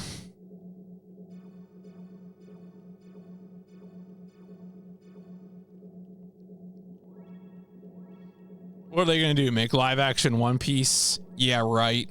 Give me a break.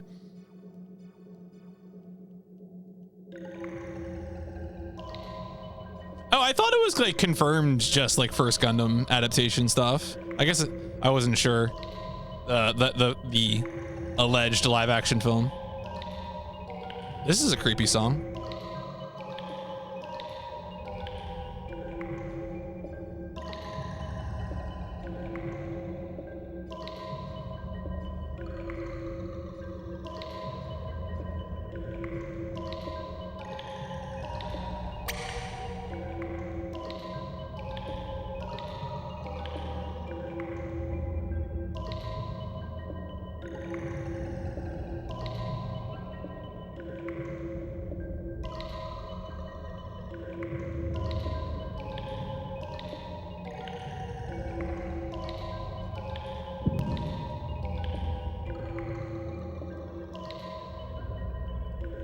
I mean, I'm sure even if it's adapting UC material, it won't technically be UC canon or whatever. You know, be like good old Gundam 0079, The War for Earth.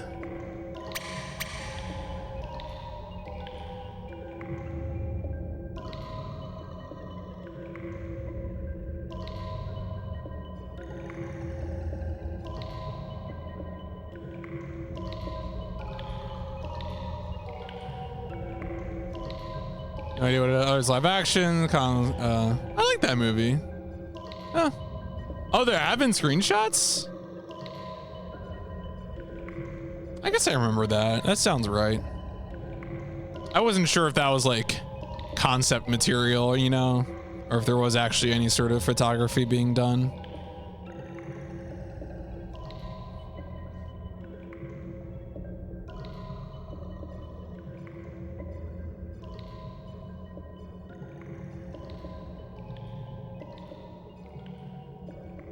Yo, if they want to make a live action adaptation of War in the Pocket, God, War in the Pocket's so good. Like that'd be some hot shit to adapt. Give me some, you know, a handsome Bernie.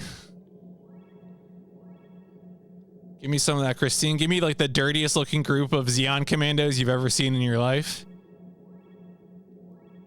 Crossbone. Now, I do wonder if like what it'll take for like if that would ever happen, like a Crossbone adaptation of any kind.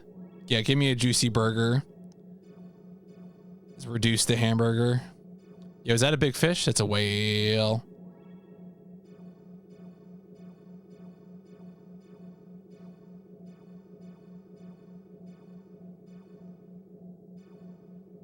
It's a whale, actually.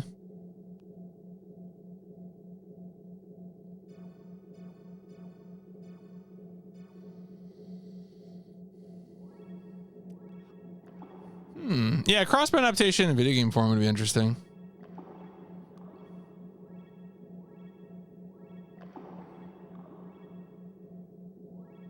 Oh, what's that? It's a rock? It's another rock. I hit him with a rock. It was a really big rock.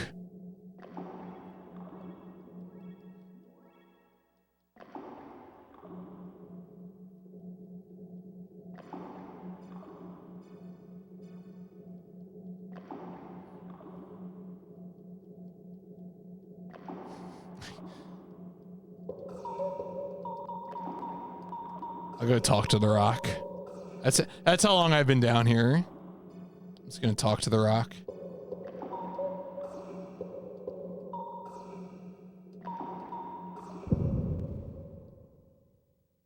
I wonder if I can talk to the whale.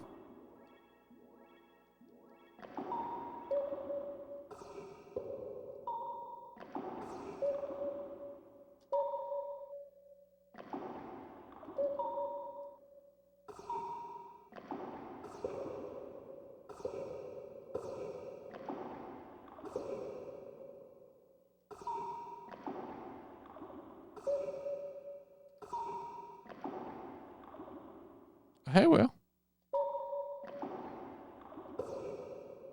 All right.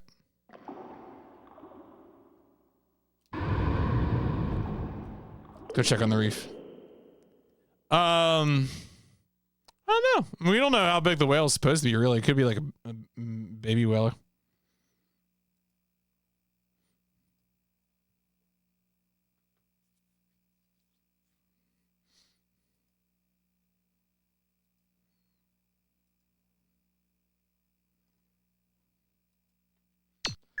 All right, let's see how Reef's doing. All right, all right.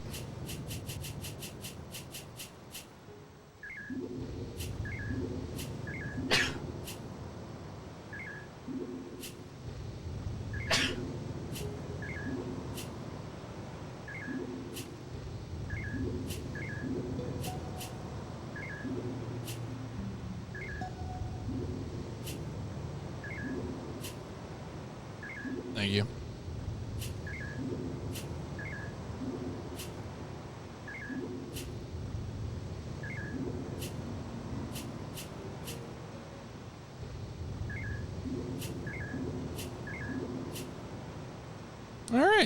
you know, we're making progress, making steady progress. It's kind of interesting because you can see that like I guess like our total amount of material is also like that bar expands. And so like the new material that we use is, you know, the flashing green inside the bar that I deplete as I place blocks. You know, it's just sort of there.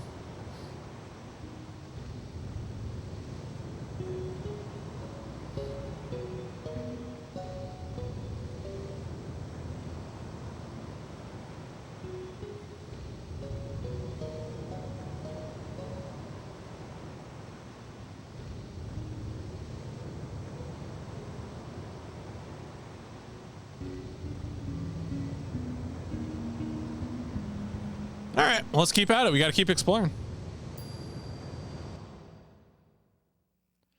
No, I mean, I think I'll be able to finish. I mean, I'm at least for this, I would say I'm probably gonna finish this. I definitely, the ending needs to be, you know, on stream, and I don't think we're that far off, really. For PIP stuff, I'm willing to bend the things a little bit, you know. Let's go straight north. Let's go straight north.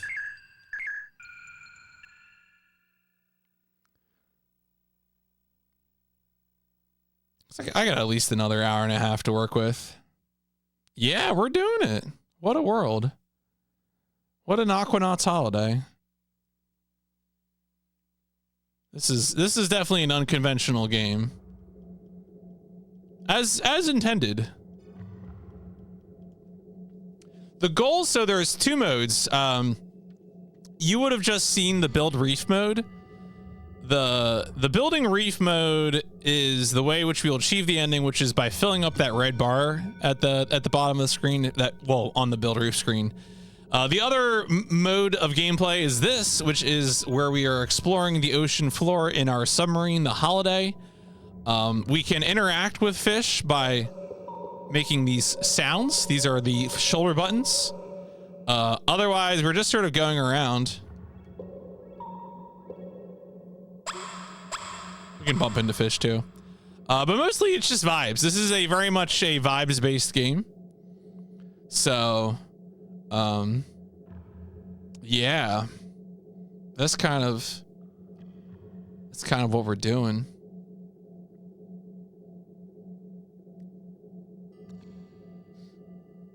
It's kind of funny. So at this point in PIP, we're still playing primarily Japanese developed games because of the way I've ordered the list. So again, the ordering of the list is chronological, but it's chronological based on first release date. And we are still in like summer of 1995, which of course is before the North American launch of the PlayStation, which would be September 9th, 1995. We have not yet made it. So you'll reckon, I mean, it's like a pretty big tip off when we make it to the launch of the PlayStation, because suddenly we have things like NBA Jam Tournament Edition suddenly just appear. So we're not that, I mean, so what is it? It is, let's see here. Yeah, so we'll get there with PIP 28. PIP 28 is, well, Crash Bandicoot is not until September 1996.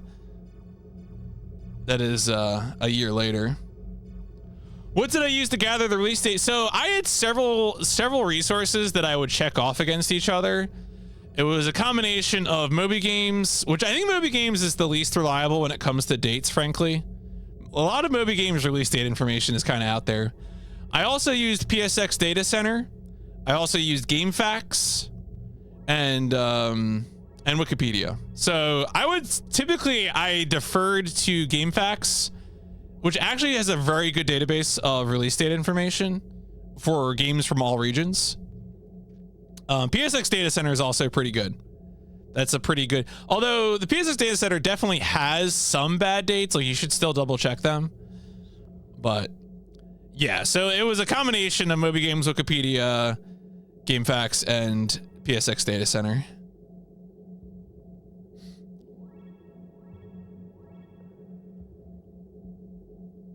I mean, if you were playing this game like without a stream, you could just probably set it up to like go across the ocean and like go off and do something else. Really, like if that was your goal, just to beat the game. Now, of course, it's also worthwhile to stop and look at the fish, to stop and smell the fishes.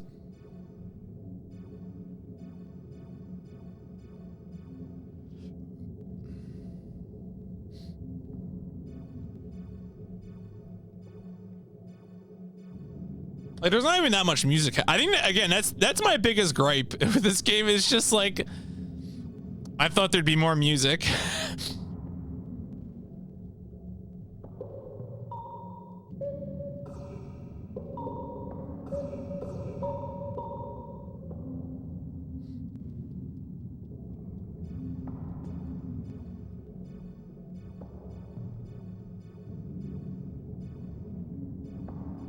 But yeah, I mean, so the other thing though is that I haven't been able to determine is if it's like time exploration that affects your reef building materials, or if it's amount of screen explored, like amount of map explored.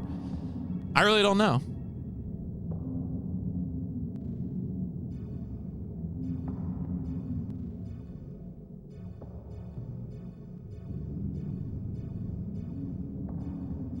Oh shit! Yo, we found it! Yeah, we found it! Is the shipwreck.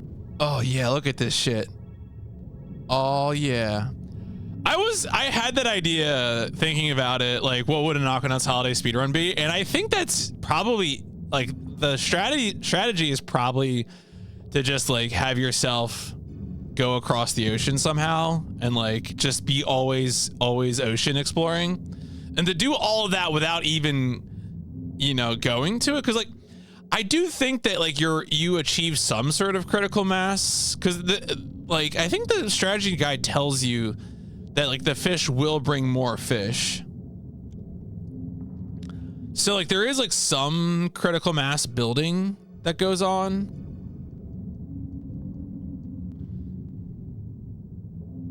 Oh, actually we should look down at the deck. That's probably the most interesting thing to look at.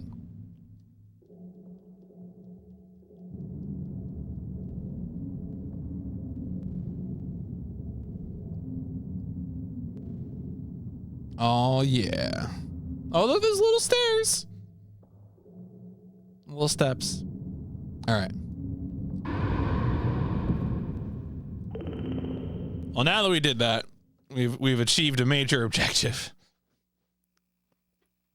We have found our enemy, our ancestral enemy, the boat.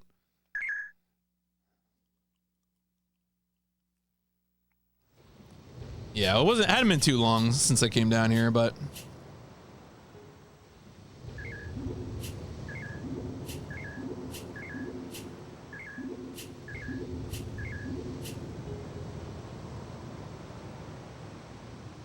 yeah.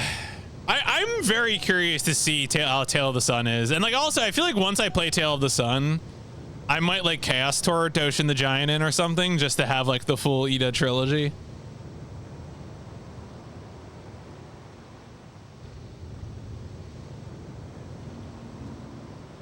Doshin the Giant. Yeah, I mean I think we can finish this by the end of the evening, hopefully. I believe. All right, so let's well, and in order to do that though, we gotta explore the ocean. We gotta go. So let's take a look at the map. I mean, we are in a safe sea right now. We have no threats from the ocean. All right, let's go from here. This is brown. This is not red, but thank you, Game Facts writer. Unless of course this is a different shipwreck. I'm gonna go northwest, like west northwest from here.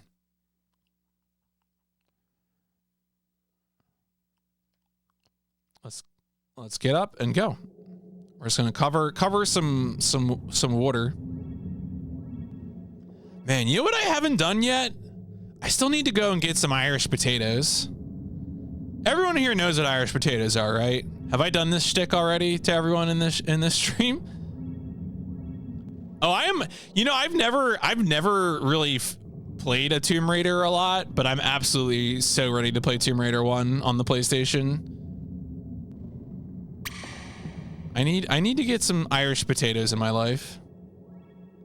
So Irish potatoes are a Philadelphia area candy.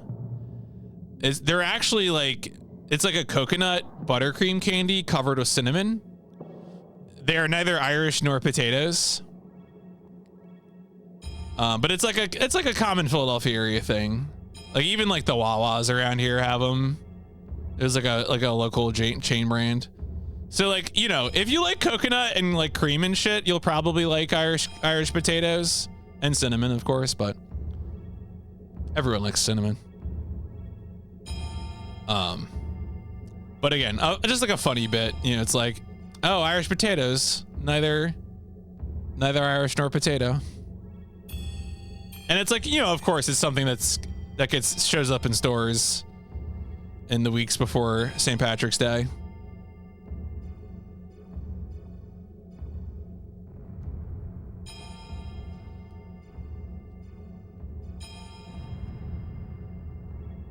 You know what I was also doing today? I was making a list of other PS1 challenges that I know about, past and present.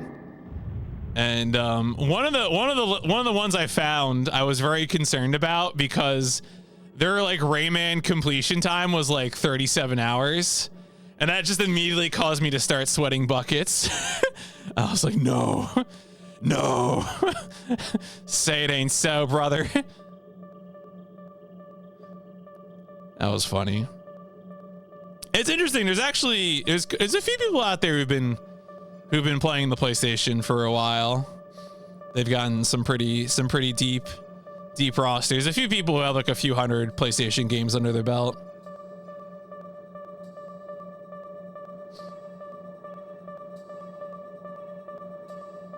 Because like I was trying to think, like, I mean, for me, I've said this before, but like, you know, Puri's PS Explosion is like a very formative experience for me in terms of interest in console challenge videos.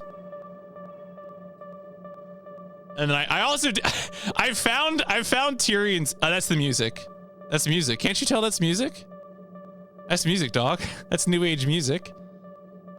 I'm dead serious too. That is from the game.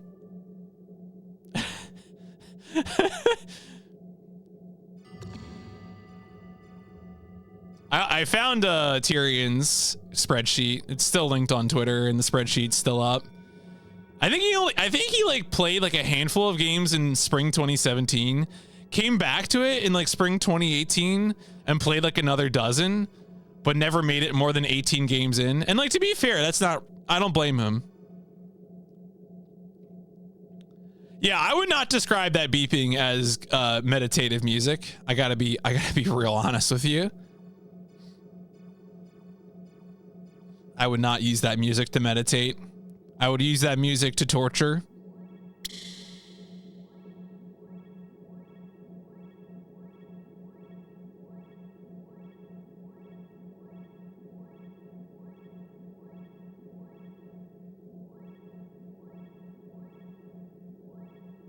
Oh, what?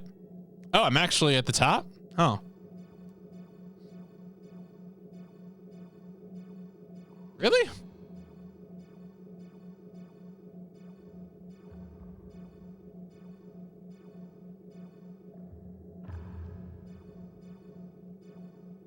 Feels like a weird corner. It's funny thinking about this map in the context of a PS1 game, because if I saw something like this in 2024, I would be like, oh, well, they must have used procedural generation for this.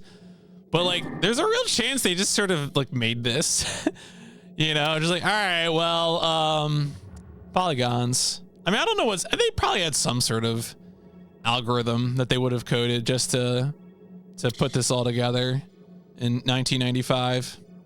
Oh, is there an Atlantis thing in this game? I did find a maze earlier, a little like column maze. I've also found 4 columns. I wouldn't be surprised if there was some sort of Atlantean thing in this, though, you know? Like, you joke, but like there really could be. There's just stuff in this game.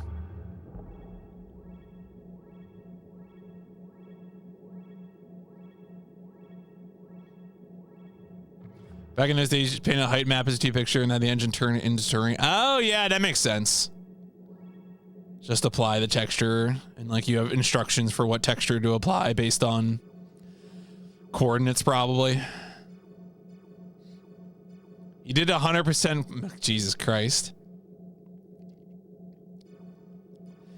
I mean, if they made it like easier to do, I would almost consider it, but like you'd have to like warp back so many times. I feel like what does it mean? What does 100% map completion mean? Especially with like all of the invisible walls and the ceilings and everything. It's a real struggle. I'm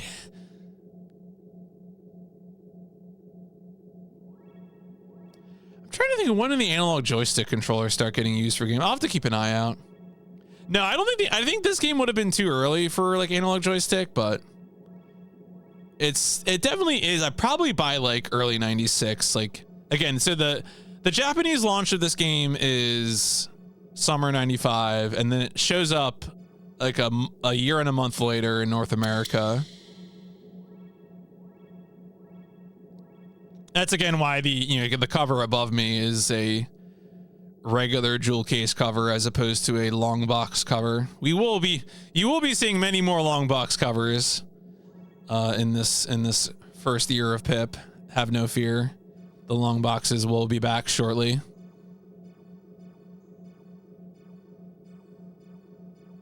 Oh, is it really not until April 97? Damn.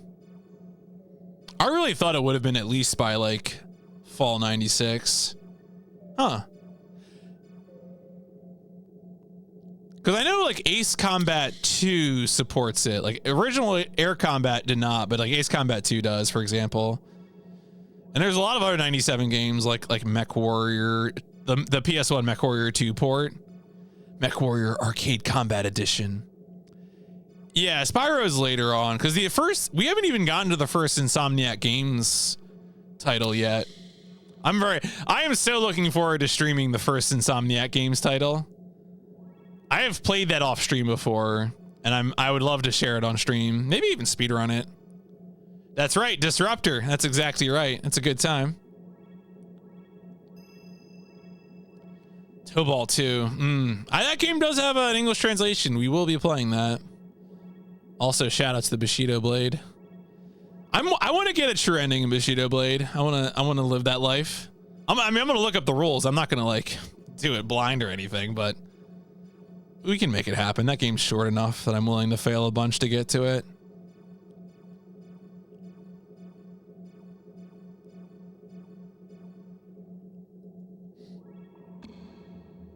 Bonk.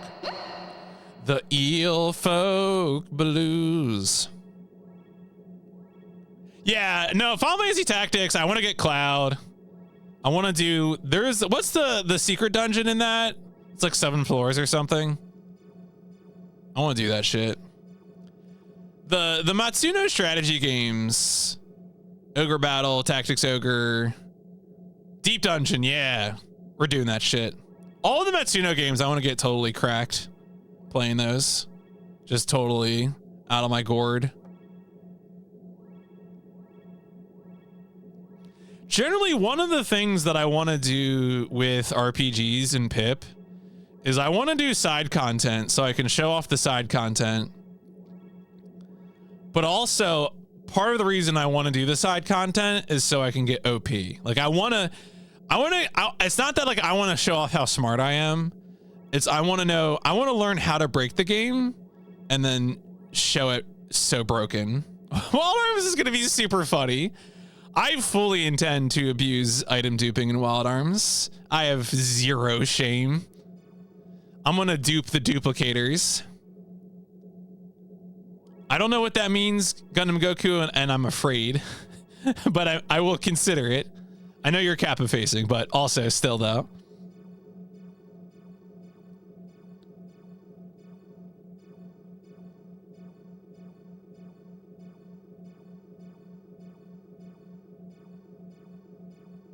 Oh yeah, that's not even a question. Every time I've played a Suikoden game, it's been with a guide to get all 108 stars, and like that will not stop. That will continue. I can't imagine playing those games a different way. To me, Suikoden is just like such a perfect game to play with a guide. I just really like doing that. Again, I am the kid who when I got a Lego set, I would always build it using the instructions as is. That is leads to a secret boss. You can miss. Oh, okay, yeah, missable. I got you.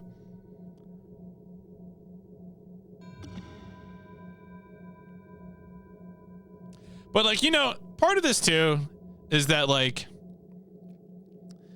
as I mentioned earlier, I was looking up other people doing console challenges and like, you know, what were their spins on things and this and that. And I feel like a lot of people have this approach to console challenges. Oh, we got the beep again. Sorry. Where they're like trying to really like play up the difficulty. Like, oh, I'm not going to use guides or cheat codes or this or that. And like, you know, if that's really your thing, like I'm making fun of that a little bit, but like if that's your thing, be true to your dream. But like, I know who I am at this point. I know what I'm about. So I'm going to do my thing. Beep, beep, beep, beep, beep. This is music, baby. Are you meditating yet? Are you transcending with this new age music? Is it Morse code? I don't know.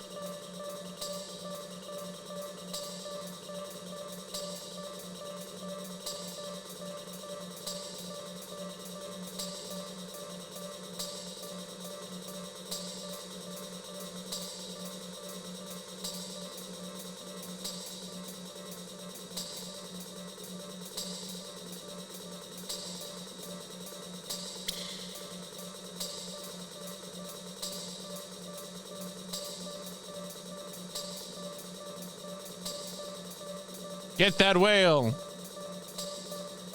Yeah, it does. Like I'm being stalked by an ocean predator. There is like a giant fish in this game that opens its teeth. Looks like it's big enough to eat the submarine. I tried to fly into its mouth, but nothing happened. I sought the sweet release of death in the fish's maw, but even it could not save me.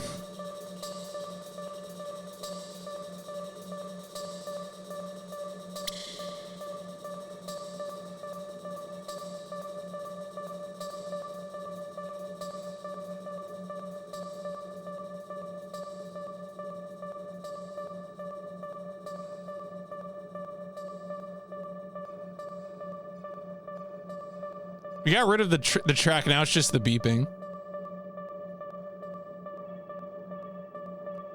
I'm trying to think if there is a kraken or any kind of big squid in this. I don't think so. I don't know if I've seen any writing about that, but I mean, there's like some little octopi and stuff, but.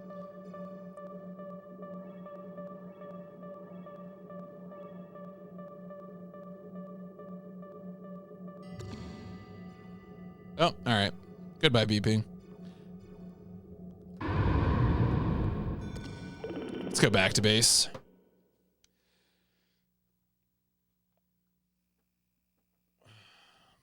Build reef.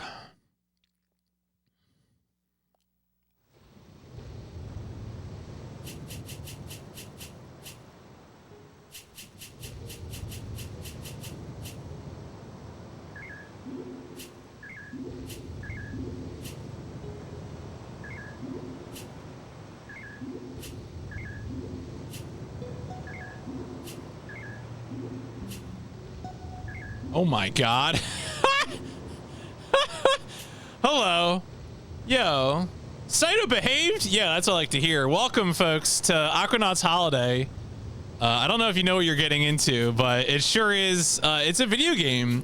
We're exploring the ocean. You know, we're doing our thing. Living our best life. This is reef building mode. You know, which is a mode in this game. So, also a reminder, Fruit Braiders, I know you love to mess with my poll. Fruit Braiders went down to 9 seconds at the PB. Oh, well, you know, that just means you got a future time save. Yeah, folks, if you want to vote 3, let me get the screen up here. You got your typical options. Judgment is vote 3. You could vote for Judgment. You could vote for Outer Wilds. You could vote for Resident Evil 2 Remake. You could vote for Control. You could vote for Luigi's Mansion 3. You know, whatever you want to vote for. You know, live your best life. Enjoy it. Anybody can vote. You don't have to be a subscriber to vote.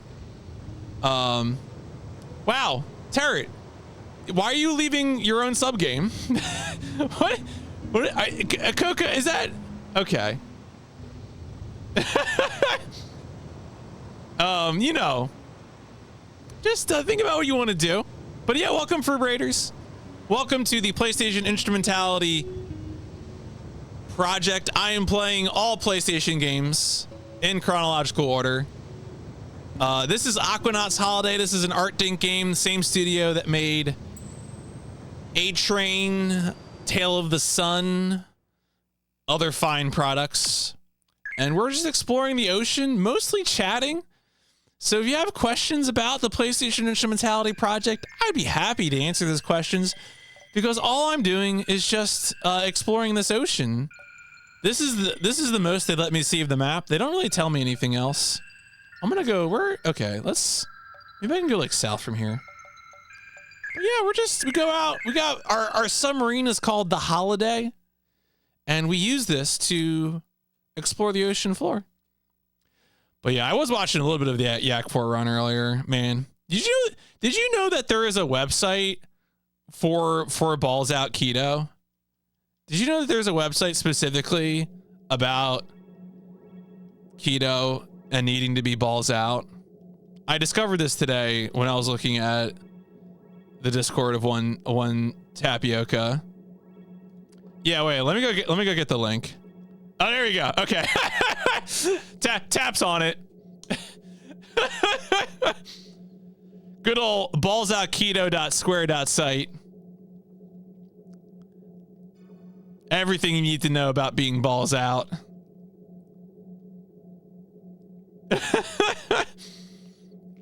Man, sometimes I sit around and think about how much Yakuza 4 is a better game than Yakuza 5. Yeah, very good, right? Absolutely.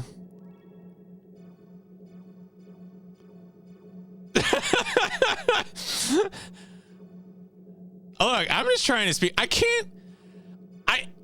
Yakuza 5 is like was such a betrayal. Like Yakuza 5 was like a top 10 anime betrayal, but the betrayal was me being betrayed by RGG. It's just too long, and the plot is nonsense. Like even by Yakuza standards, the plot is nonsense. Why is Aizawa the final boss? What? He doesn't even know.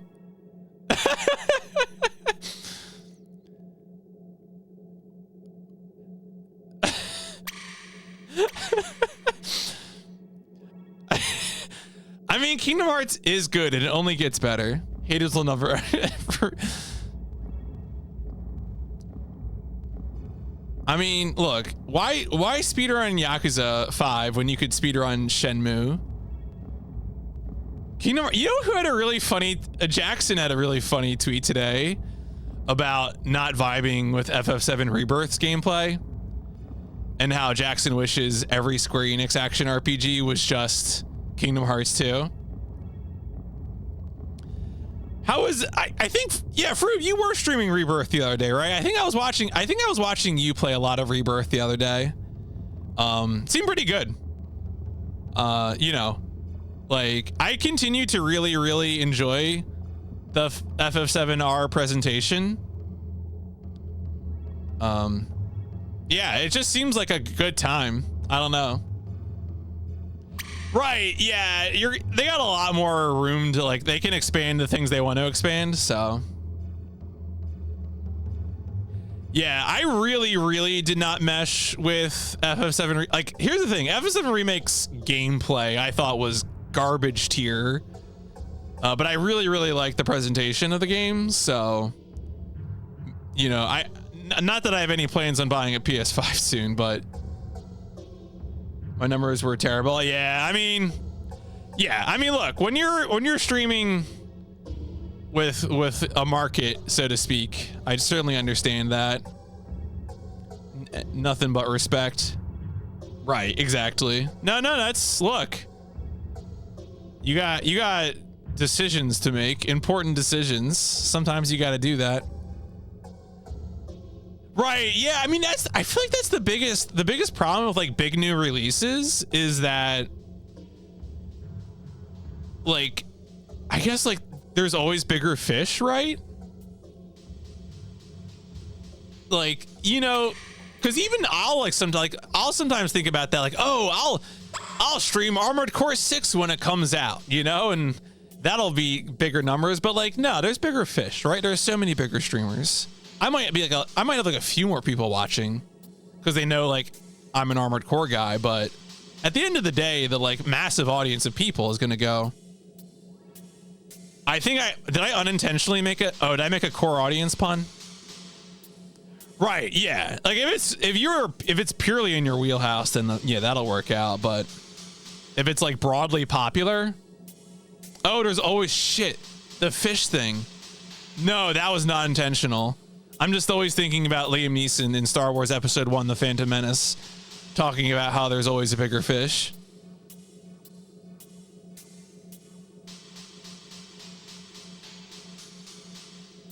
Swapping, right, yeah. I mean, I think that's like that's like a big challenge for like if you feel like you're pigeonholed. I mean, for you know this more from personal experience, this is just me looking at other streamers, is like the ability to expand to like a different core thing and reproduce those same numbers. Because that's like when I always feel like a streamer can break free of, you know, being worried about things, is like, can you move to a second game and get those same numbers? Oh, yeah. I mean, you know, you're not the only person I know who moved on from being an accountant.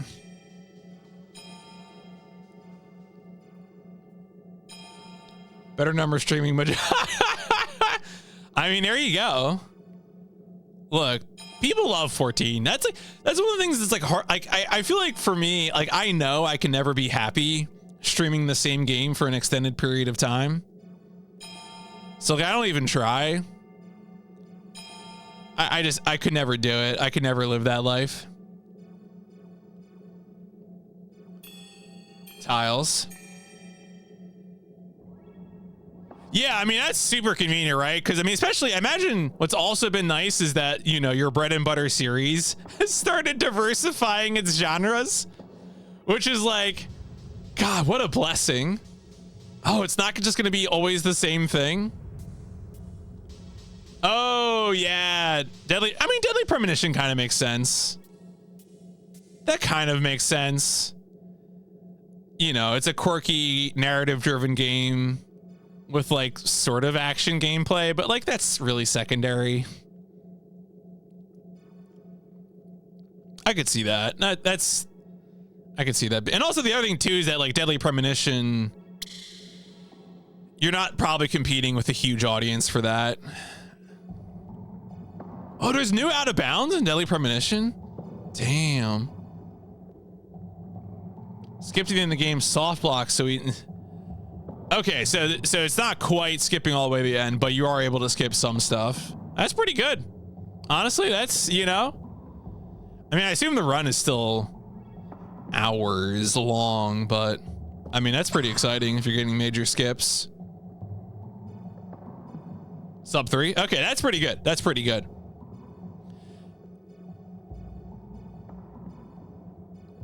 Trying to think if I should go back to the reef yet. So again, the gameplay flow of Aquanaut's Holiday is that I explore the ocean, and then I go back to my base, and I build a reef, and then once I...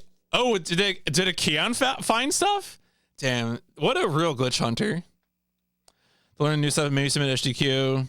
Yeah, I could see that.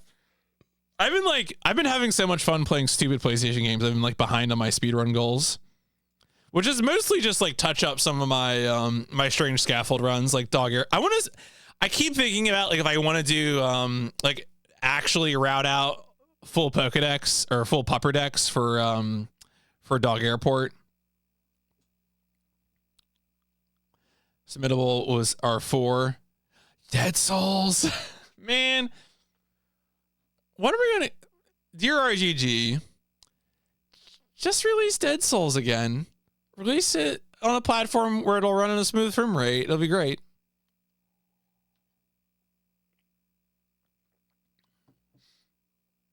I mean, I'm curious. G Savior was on backup, you know, was probably pretty close to getting in with how many backup runs they were taking. I don't know how close.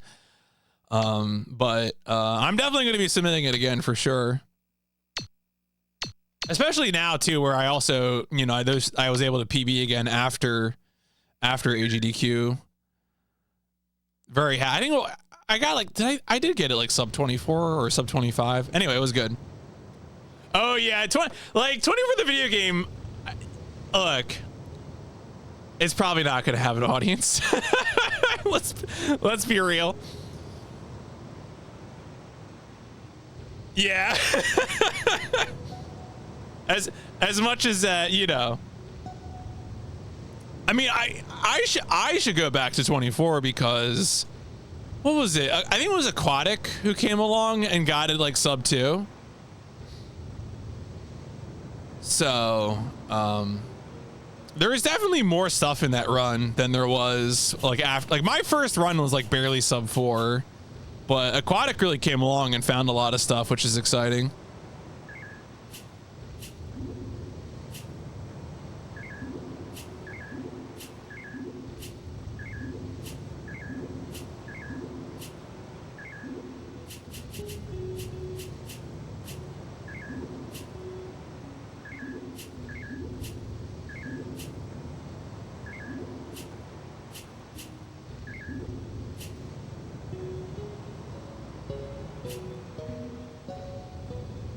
We're getting there. We got like what? We got 1, 2, 3, 4, 5. We got like 8 bars left. So the game ends when this red bar fills, and the red bar fills up based on the number of fish that are attracted to my reef. Those little specks that you see on the screen are the fish coming to my reef as I build it out. And I get more reef material as I explore the ocean. And that's the game. You know, that's Aquanaut's Holiday, baby. So let's get back out into the ocean. This is a very weird game, but we're going to do it. We're going to finish the game. There is like no risk of dying or losing progress or anything. So, you know, it's a pretty straightforward sort of critter. Building outer heaven. I'm gonna build the Zanzibar land of underwater simulations. Yeah, it's true. Arc the Lad will be next, which I'm very excited for. I guess I'll just go like west from here. Yeah, I go like south and west. I'll try to go south. Please wait.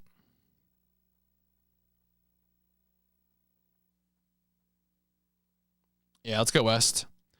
And what's great too is that like the way this works, so that symbol in the top left, that indicates my speed. And I have 2 buttons that, you know, increase throttle, decrease throttle, but I don't need to hold those buttons down or continue rapidly pressing them. So like, you know, I can just sort of steer for a bit. And I can really just like walk away. I mean, provided I don't run into something.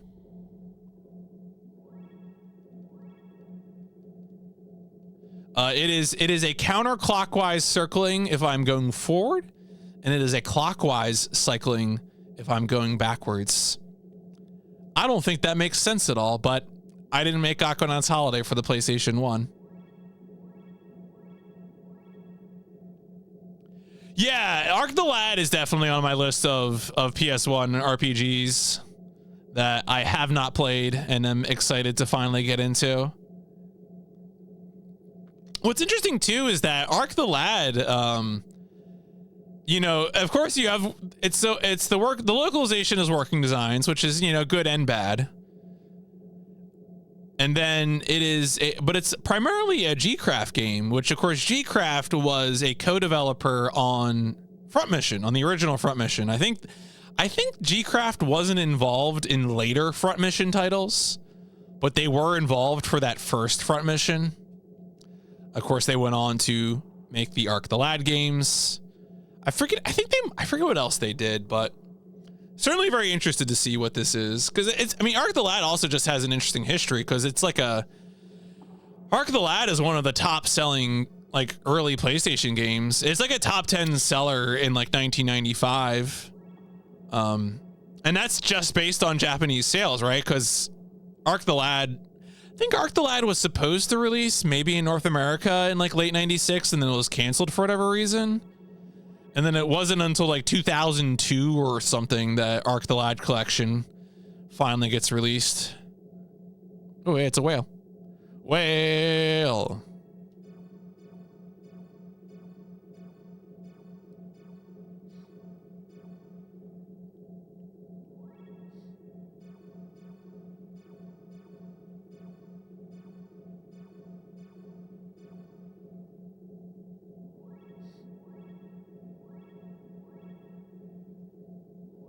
It's another whale. Sometimes ambient music will like fade in and out as we're going through things. I think the back of the box oversold the music in this game, but what can you do?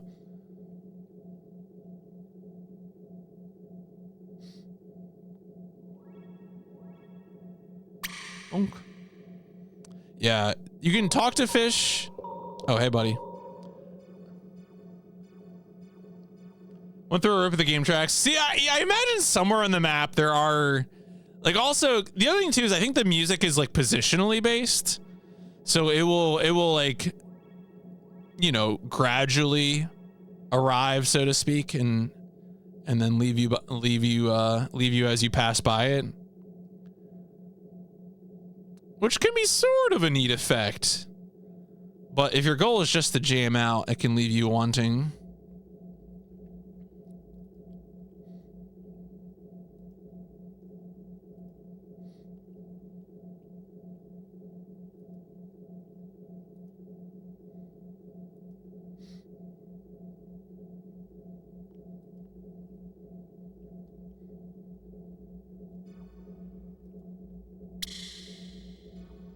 Yeah, and it just seems like, oh, here we go. Finally, it just seems like sometimes I find such quiet stretches of ocean in this game, and you know, I'm sure that's intentional, but yeah, like this is definitely a very specific vibe. I mean, I imagine there were things like digital aquariums, maybe on like Windows as like early 3D showcases, if that was a thing.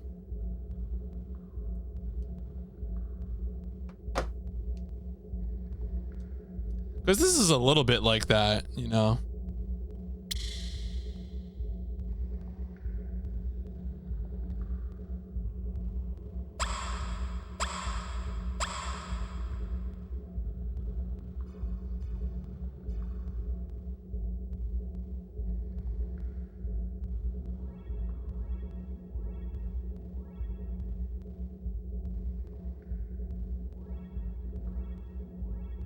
Am I actually near the ceiling here? Yeah, this looks probably like I'm about to hit the ceiling. Yep, okay.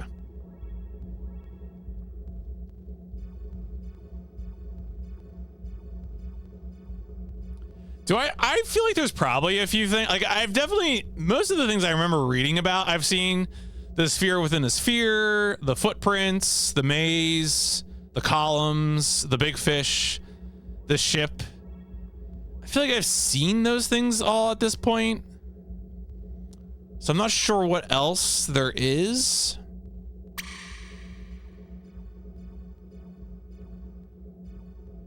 I mean, I certainly have not 100% of the map, that's for sure.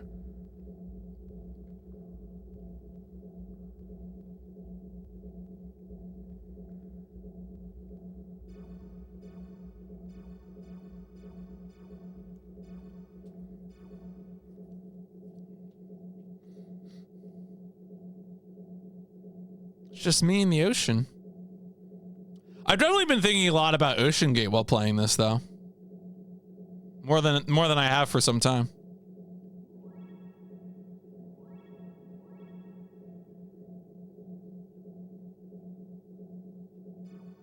Yes, suddenly the game will just end by the submarine imploding. I did know. Yeah, and it has an English version because of the of like a Southeast Asia release, like an English Chinese version. Yeah, I'll find what's left. I'll find a Logitech controller on the ocean floor.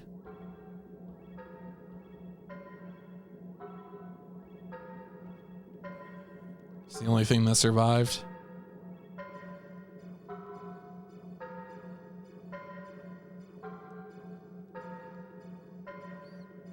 Ooh, what is this? It's a square. Okay. All right, we're finding some new stuff, I guess. Anything else interesting around here? Is it just...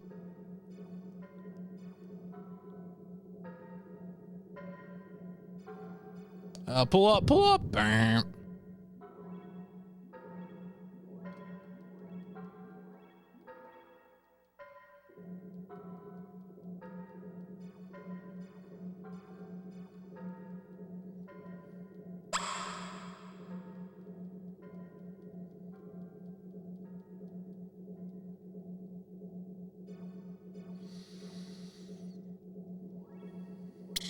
Let's see how far west I can go. How far south and west. Once I find like a southwest ass corner, maybe I'll go back to base then. See, I keep thinking like, oh, maybe that's it. But like, what if I just turn around the bend here and it's actually just a little bit of a wall that I can go around? See, now I'm west again. The West is so sad. This isn't a horror game. Well, no, I would have to be playing Saturn to get what is it? Deep Fear? Is that the late Saturn game that's like survival horror? It's under the water. Am I thinking of the right one? Deep Fear. Yeah.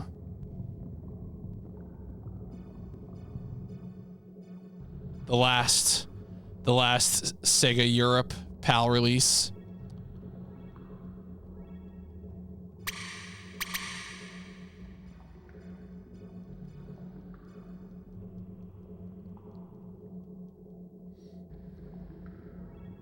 Man, it's so funny to think that, like, you know, we're just gonna be forever without. I think Resident Evil. What is that? That's like early '96, I think. Resident Evil, PIP 117. And then, of course, it takes a while for everyone to imitate the smash hit Resident Evil. But we'll get them all. Don't worry, folks. We'll get Overblood. And, well, Overblood, you know, to be fair, Overblood probably descends more from Dr. Hauser, really, on the 3DO. But, I mean, Overblood, Countdown Vampires. I will know the horror of playing classic Resident Evil. Yeah, you look, playing Resident Evil Remake is a luxury, okay? Oh yeah, The Ring, what is that called? The Ring, it has a really good subtitle. Terror's Domain or something. I forget what it is. It's really funny. I will play D, and we will make 1 billion D's nuts jokes. Yeah, Terror's Realm. There you go. D, I feel like my approach for D will probably be like play it blind or like having only read the manual, and then we'll do like a trending run. I think D is one of those games with like a time limit, or if you don't know what you're doing, you will never ever make it far in that game. I believe that is one of those games.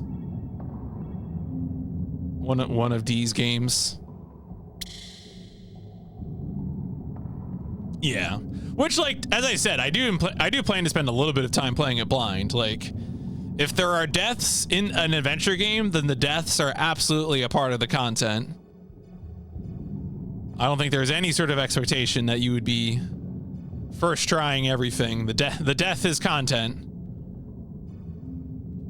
Siberia will be kind of the same way, and I do mean the CY Siberia, not the other Siberia.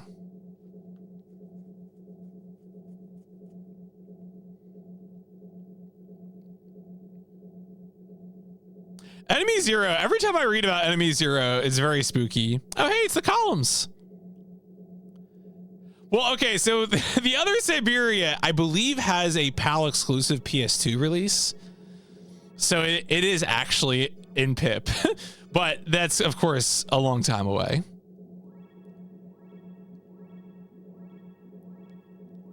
I think Siberia has... Oh, what?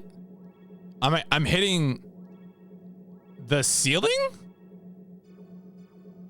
I guess I am. Do I have a beacon here? Oh yeah, I do. Wait, no. I feel like I should. All right, whatever. Let's do it.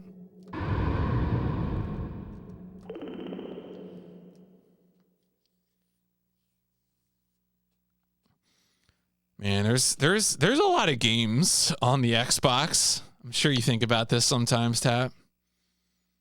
There's some real video gaming. There's like so many early Xbox games too that are like, we had bold plans and they failed miserably, but they're all so interesting. Like Quantum Redshift, the Wipeout clone. God, that is Tap's next project, actually, his Xbox thing after GameCube thing. Folks, if you want the end of GameCube thing and the beginning of Xbox thing, follow twitch.tv/tapioca. Yeah. The true thing.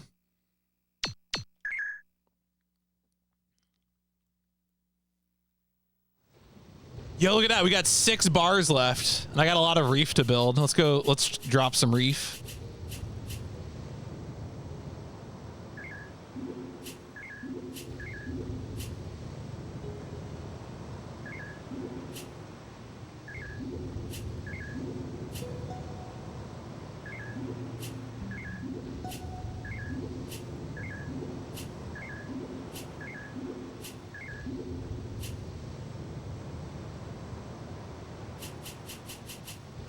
Yeah, I think you had a few exceptions to that, but it was mostly to like fill in for other things. Tap played like a very small handful of. No, I don't think you did any English patches. Yeah, it was just a few things that interested. Which is fair. Again, I think people should play whatever collection of games interests them. I have zero interest in policing anyone's spreadsheet.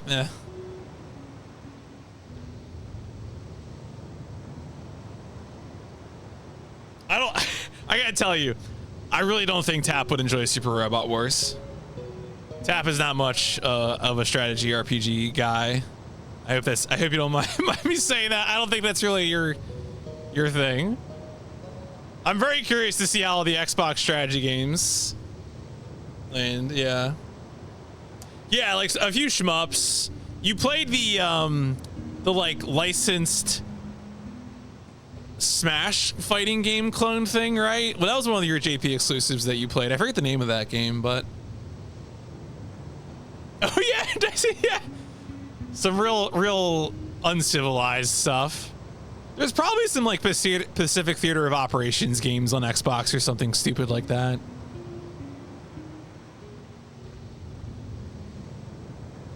Man, we only got 6 left. Oh yeah, I guess Tap did have to. You did have to play what 2 Phantasy Star Online games, right? And then Card Battle as well. Man, Card Battle was thrilling. What 360? I mean, again, it depends how you define it.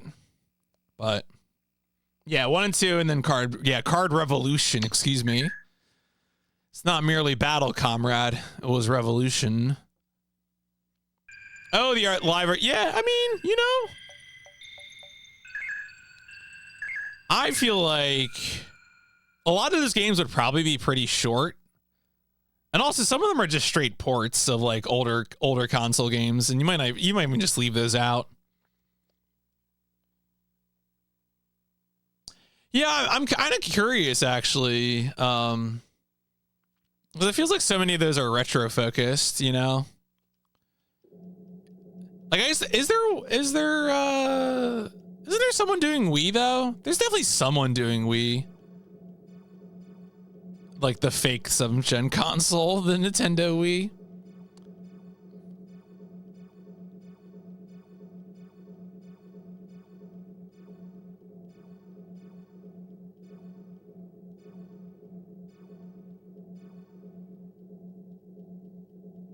The GameCube Plus. Well, the thing about the Wii though, right, is like the Wii is interesting because on one hand, it's sort of like so far behind the times that it can't just have straight ports from PS3 360. But also, you know, it was a console that was successful across different demographics, right? Like it reached out to people who aren't normally video game purchasers thanks to the Wiimote and shit. Yeah, there are straight ports. They are bad ideas.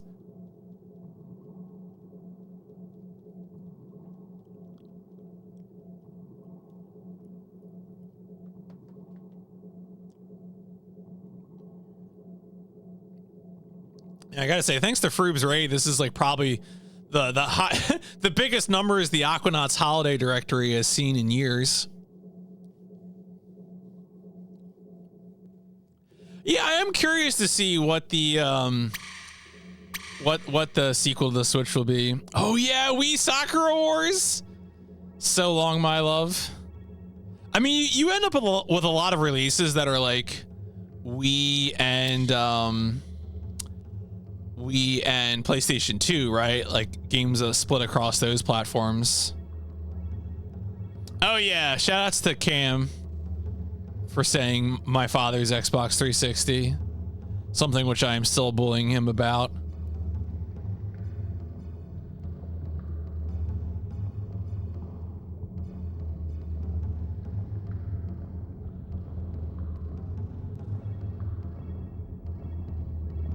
Yo, I'm the best that ever lived.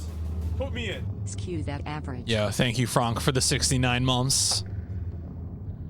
I mean, not nice. I hope you're getting all of your necessary underwater PlayStation needs met. Does the dub and sub? Oh, yeah. I guess that is true. I guess at this point, my only real Sakura Wars experience is Sakura Wars 2019, which I had fun with, you know. And I know there's a fan translation for 1 on Saturn, and I think 2 and 3 are underway. Man, it's never. I mean, it would be years away, but watching Tap do LED Gaiden runs makes me like super psyched to play OG Yak 1 dubbed. Like, damn, that seems like such a good idea now. The real way to experience Yakuza with Kiryu speaking English. That's like PIP, yeah, it's like PIP 4000. That's so far away. Why? No, it's not forbidden. It's not like I can play with the, like, I assume that release of Yakuza does not have the availability of a Japanese audio track, so like I assume it's not even an option, right? That release probably only has the English audio.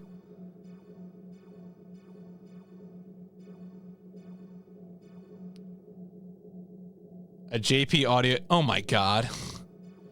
Yeah, of course there's some fucking nerd that made an undubbed patch. Gonna go take their lunch money.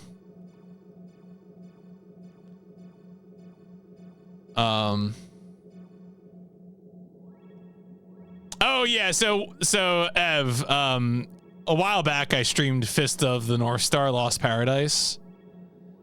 And Fist of the North Star Lost Paradise does have full audio tracks for both English and Japanese. and I started playing the game with the English audio, and Coco is so mad at me. Cause the first time the English actor says you're already dead,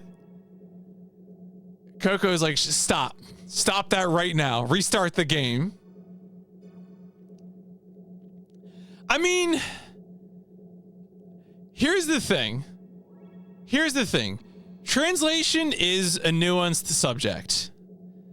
And like, what someone even means by more faithful is like weird, right? Like, because you could have someone saying that like you need to take really wild swings, right? Like it sounds like maybe they added more obscenities than really were present, you know?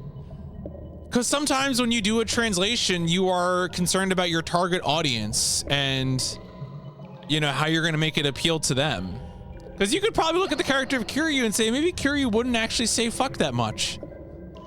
But like, again, this is all within the realm of like normal localization discussion. Not the cursed localization discourse that we have in 2024.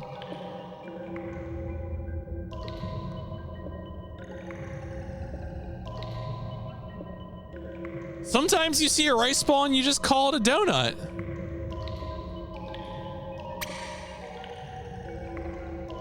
Australian accent, Kiryu? That's right. I want to hear Kiryu talk about score. Yeah. Cursing? I mean, you're just making it sound better and better to me. Like, that just sounds... The idea of like Kiryu being voiced by like a tough guy constantly swearing sounds so good to me.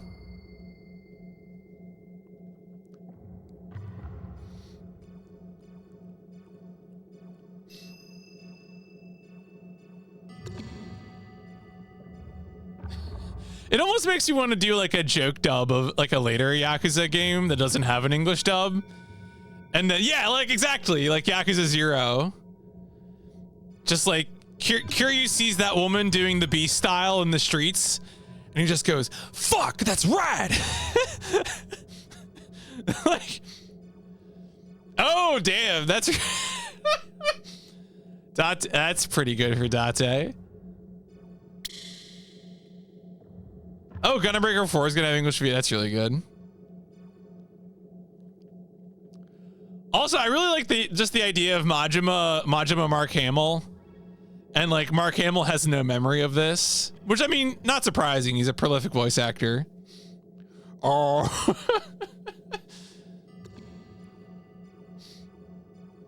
Oh, that's a good question.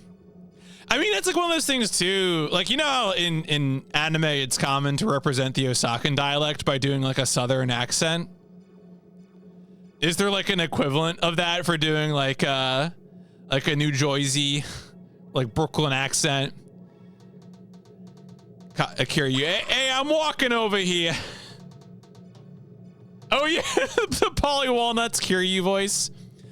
Or like those three guys from Yakuza 0.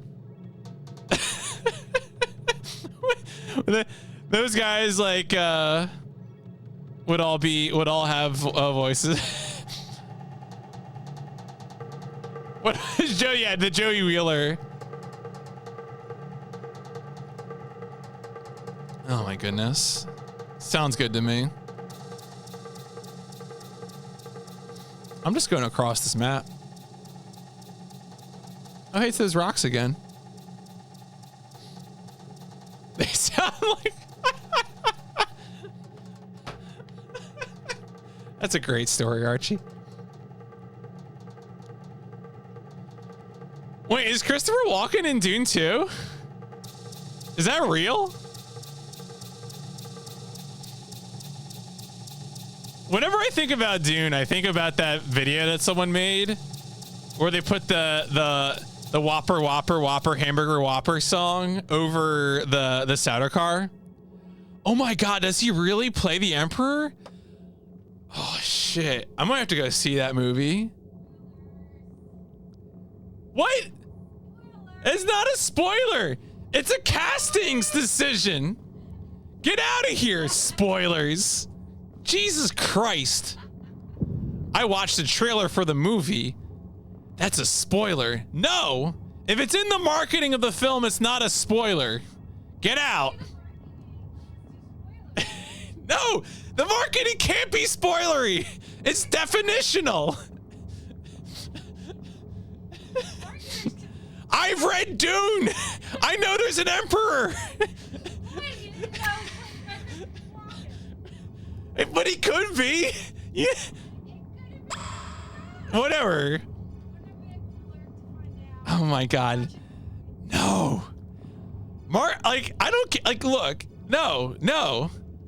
If they put it in the marketing, then it's expected. Sometimes in order to get people to see a work of art, you need to tell them things about that production. Okay? Like, it's just like, you know, you gotta tell people about the features. I can't.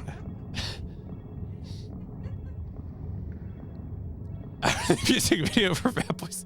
That's very good, yeah. True crime, shit, Arrakis. Oh yeah, there is a new, I don't even know how he's doing that. All right, whatever. I'm going back to my base. I don't even know where I am.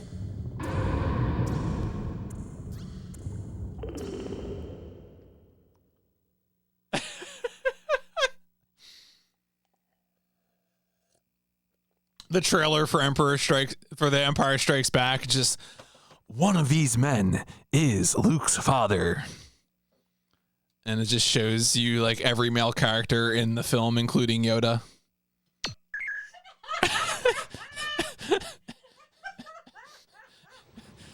Fucks he does. Is it Chewbacca?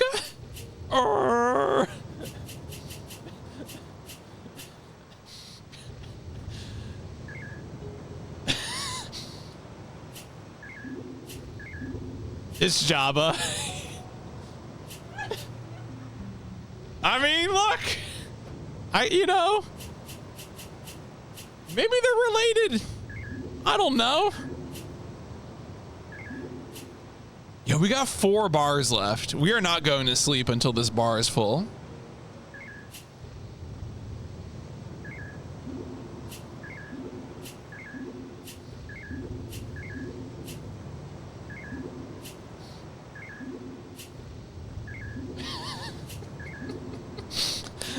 I mean, I'm blaming that missed input on Dab. Wait, what was I gonna put? I was gonna put this down. Wait a second.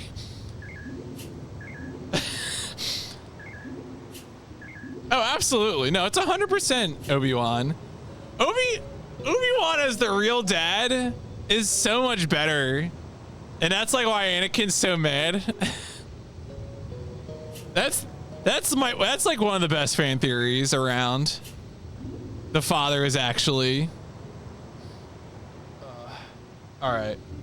Look at that. We got 3 full bars left. Yeah, your father wanted you to have this. Crystal.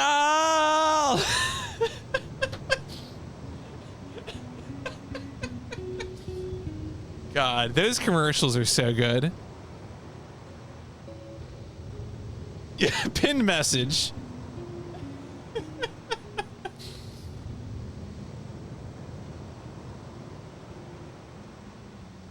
Or the one where the Emperor Palpatine causes the bottle of cerveza to rise into his hand. Oh, yeah. All right, folks, we are so close. We have like 3.5 bars to fill. We are so close. All this is going to be in this YouTube PIP. That's right. This is now memorialized. Some foolhardy soul is going to be like, yeah, I'm going to watch this whole run. of Aquanaut's holiday.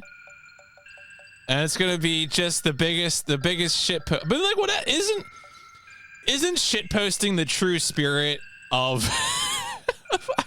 Aquanaut's holiday? You've already brought harmony to the world's oceans. Why can't you do some good shit posting at 5-4? Even the timer is not doing that well. What about leading zeros? You know what? I can't wait for Twitch.tv Tapioca to play Star Wars Obi-Wan, the Xbox exclusive Star Wars game.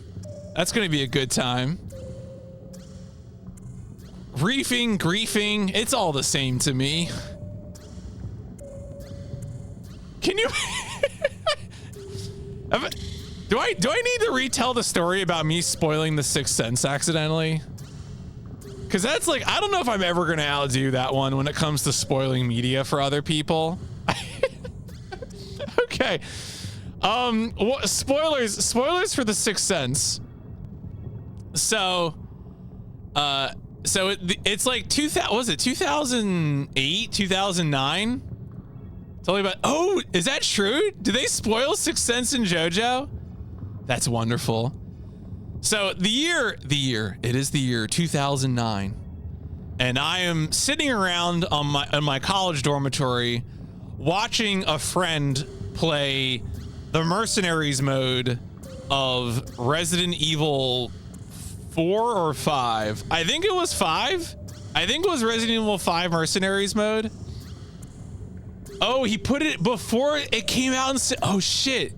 He spoiled it before the Japanese theatrical release. That's really good. So I'm sitting around in my dorm watching a friend play Resident Evil 5 Mercenaries mode. She's playing Wesker. And no, she's playing Krauser because she loves Krauser. And she's doing this because she's had a really stressful day and she's trying to unwind. And later that evening, she is going to go see The Sixth Sense with some college friends, and she's never seen The Sixth Sense, and she doesn't know. I'm pretty sure he is though. He has like doesn't he have like the huge bow in Resident Evil 5 Mercenaries mode, and he's got like the full arm, or is that really just a Resident Evil 4 Mercenaries mode?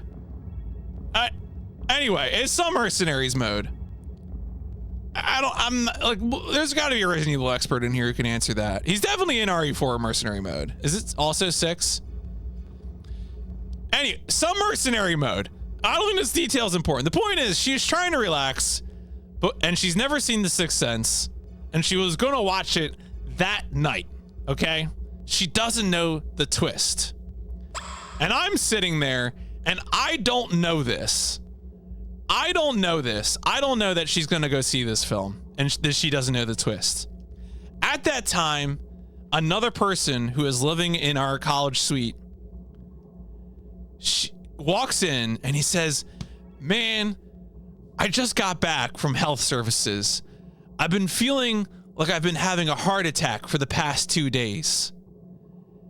And I immediately turn to him and say out loud to everyone in the room, maybe you've been dead all along, like Bruce Willis in The Sixth Sense.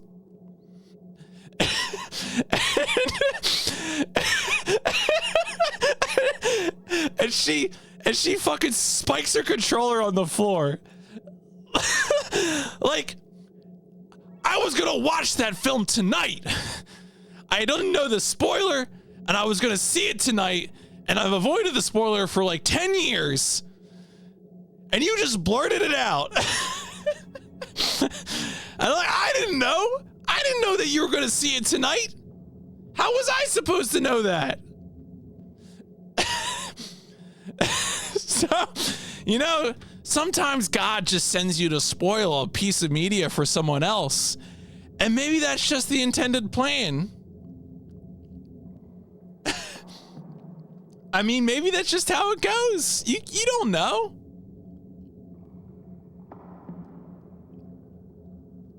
I mean, I'm under the ocean. I think I'm very well hydrated.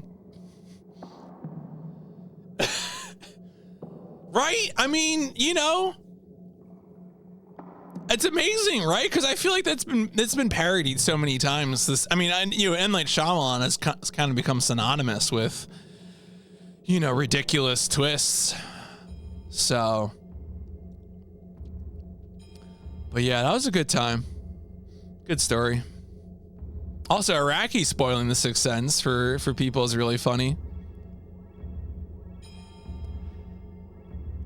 I think she might actually be in my stream Discord. Not that I don't think she ever communicates in there, right? Or maybe she's just in our like college alumni Discord. But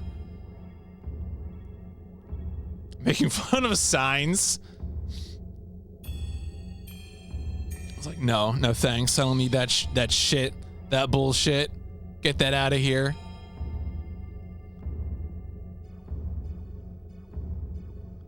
Get that goober. Get him gone.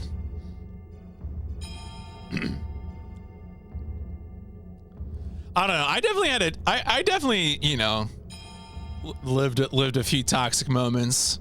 I think my other favorite one was that like I had a friend start a playthrough of Final Fantasy VIII while we were living on floor, and she was like specifically not playing Triple Triad. So I started a Final Fantasy VIII playthrough with like the express purpose of playing as much Triple Triad as I could.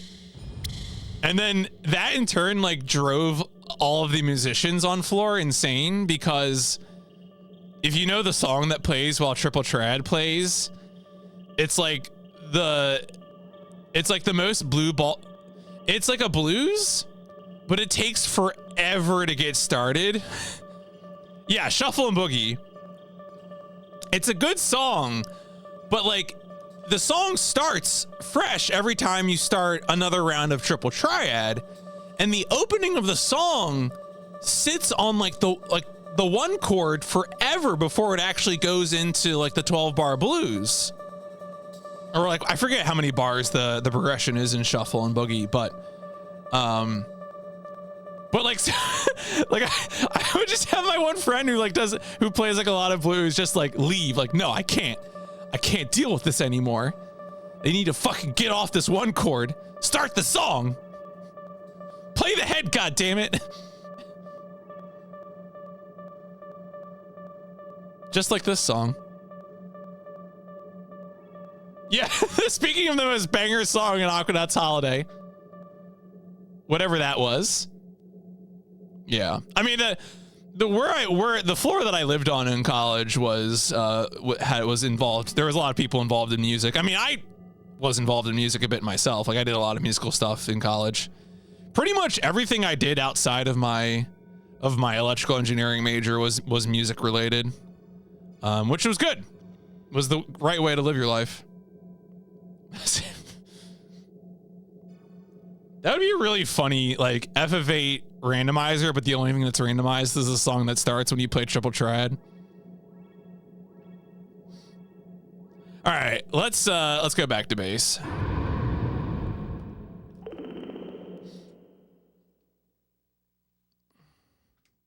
Dum da dum da dum da dum da dum da dum da dum da dum da dum.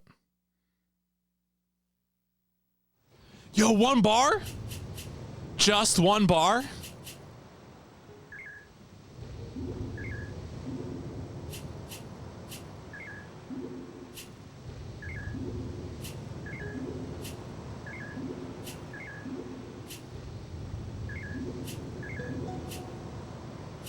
Is it gonna fill up? It might fill up right here.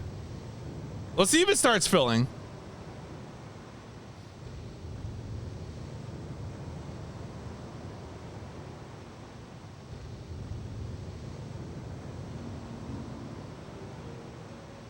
Maybe I'll like move some of these underperforming blocks or something.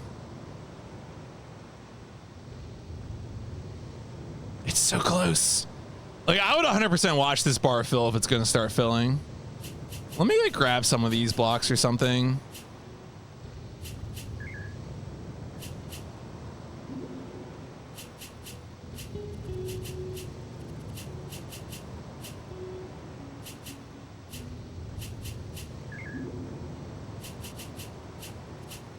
Yeah, we can move the blocks around. I don't know if it's gonna help me, but I want to see. I want to give it a second just to see if it starts filling.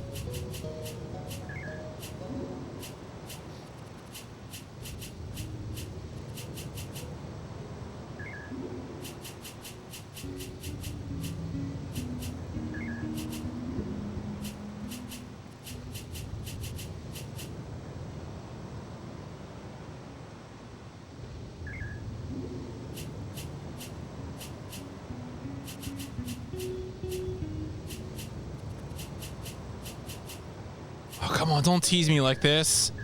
I want to watch it. I want, like New Year's, watching the fish bar fill. Am I even on the right square? No, I think I'm on, like the one behind it. No, that's not a square though. All right, that is. I don't know where that is. Oh, it is filling. It's filling. It's filling. It's filling. It's all coming down to this. This one's for all the fishes.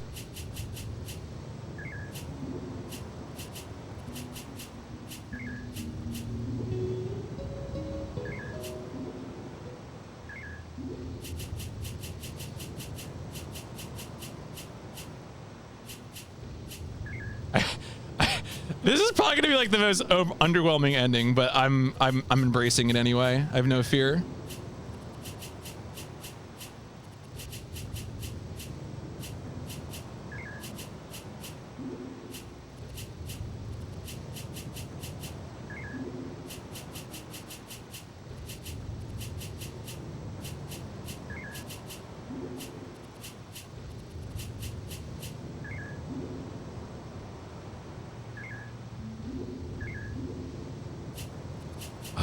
It's so slow. Why is it so slow?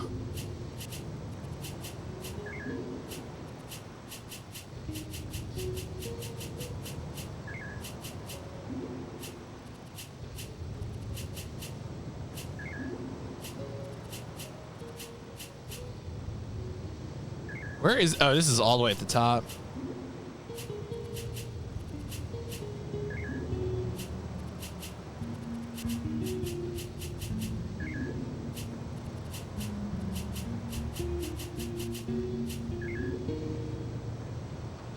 Okay.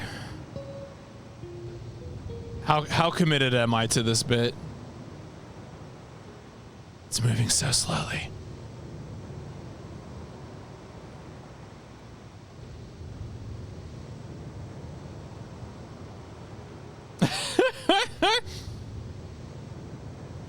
Yeah, I feel like I'm pretty committed to this bit.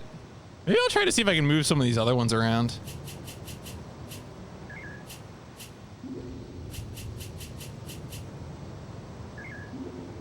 I mean, I'm sure if I left it, if I went to the ship and came back, it would definitely be moved around.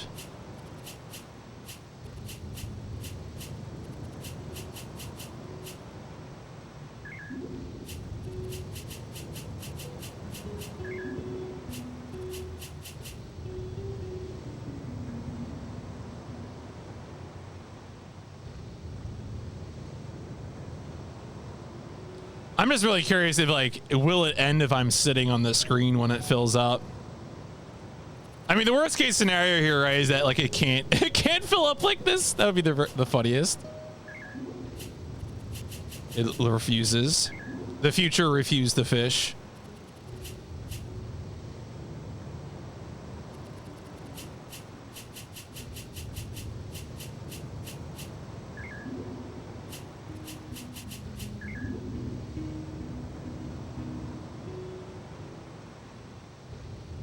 I'm feeling I'm starting to go a little crazy looking at this line because it doesn't. I don't think it's getting bigger. I might exit.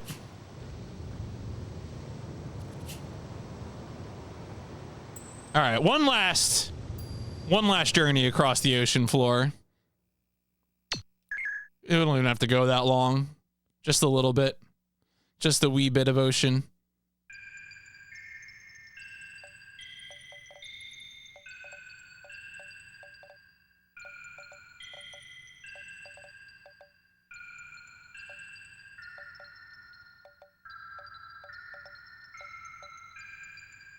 You know what? We'll just leave port. We'll just leave port. We'll leave port. We'll go past our reef. And then we'll go somewhere. So I believe our reef is just west of the base. So let's go over there.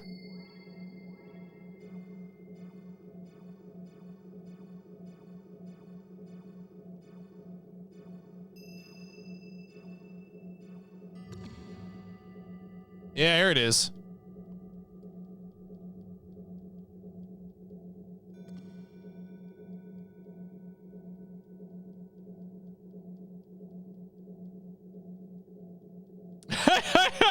It really is, yeah, blue, red, and yellow blocks, you know? They weren't kidding.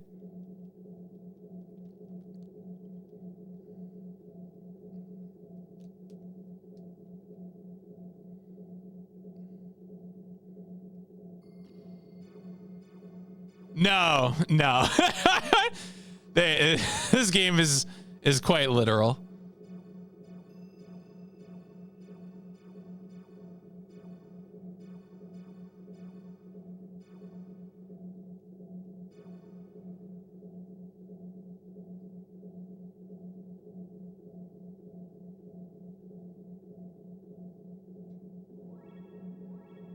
I mean, there are some reef-like structures, it's true. Oh, the main, that's Unix. I know that.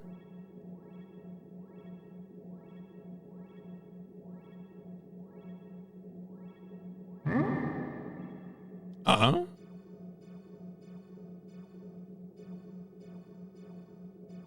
All right, this is probably enough.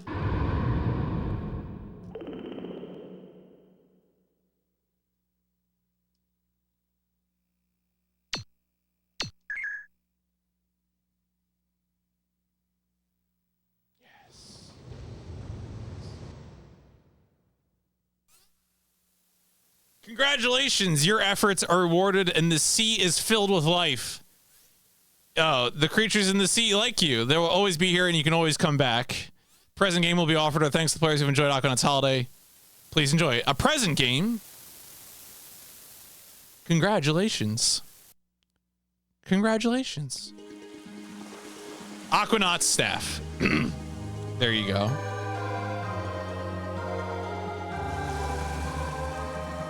We did it, folks.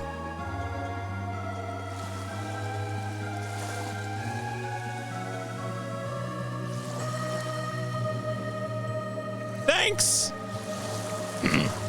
We have arrived at the end.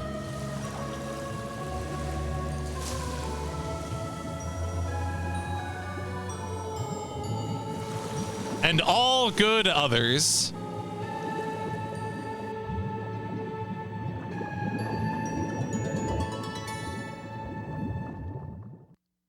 There you go.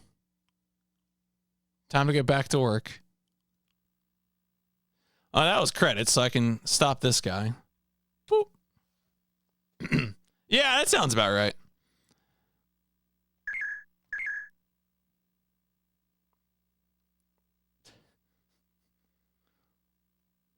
We will get there.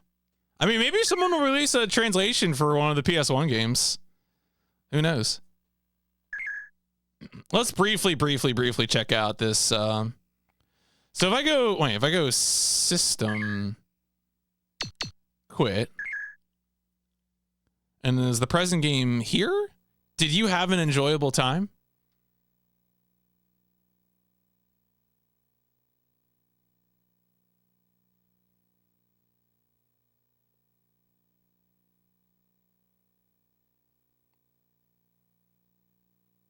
This feels like a shit post. I know, I was just waiting to see if anything happened.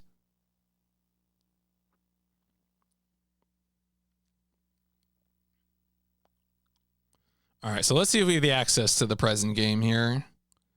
So I believe you're supposed to access it from the main menu.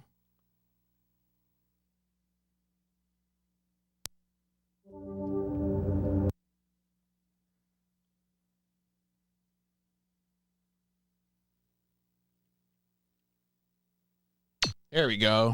Present. Fish swimmer. Next fish.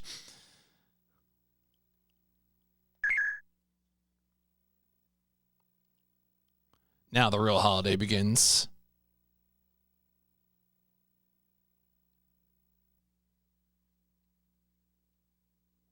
Oh, am I a fish? Oh, oh my God.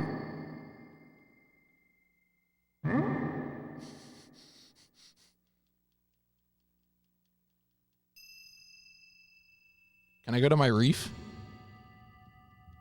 I guess my reef probably doesn't exist here because I started from the main menu. I didn't load data. Give me another fish. Square?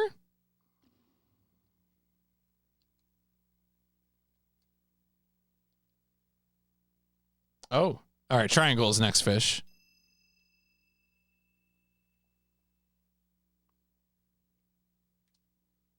Oh, I can rotate the fish. Oh, I can also rotate and swim at the same time. This is kind of weird. This is kind of trippy.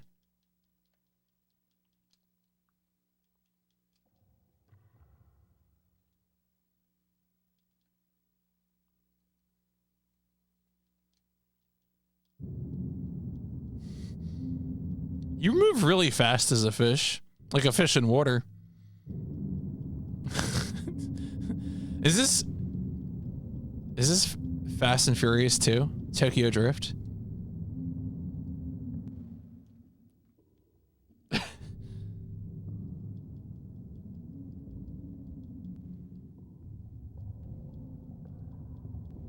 You ever dream about being a fish?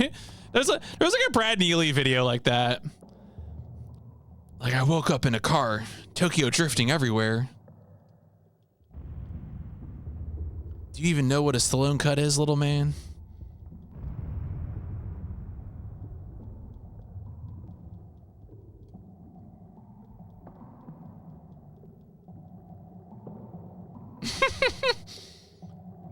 You, sir, are a fish.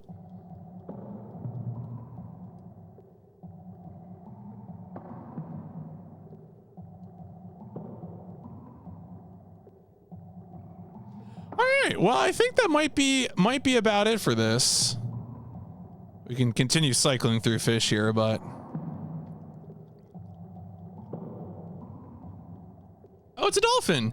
Yo, it's Echo the Dolphin. Comes full circle, doesn't it? Oh, we can also rotate that way too.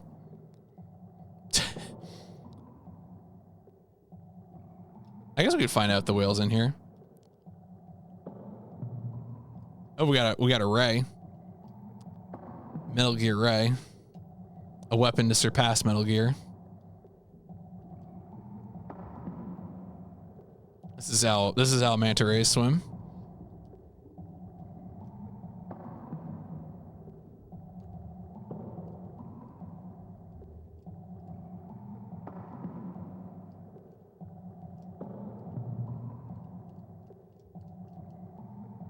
Oh shit, you hold R1. Okay, you hold them both at the same time. You get a barrel roll. Okay, there you go.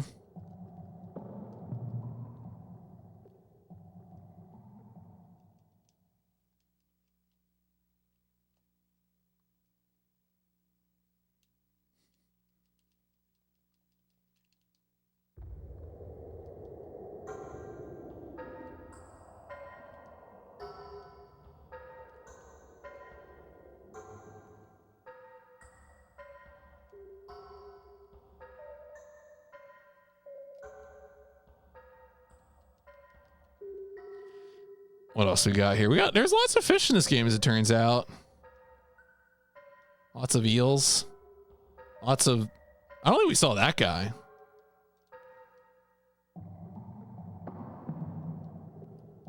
Oh, there we go. There's a whale.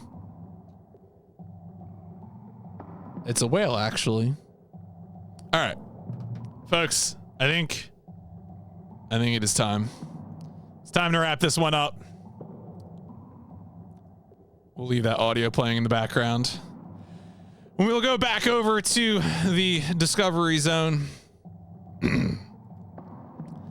So, that was Aquanaut's Holiday. We did, in fact, beat the game. We got the ending. We got the credits. That's beating the game. We did so on March 4th, 2024.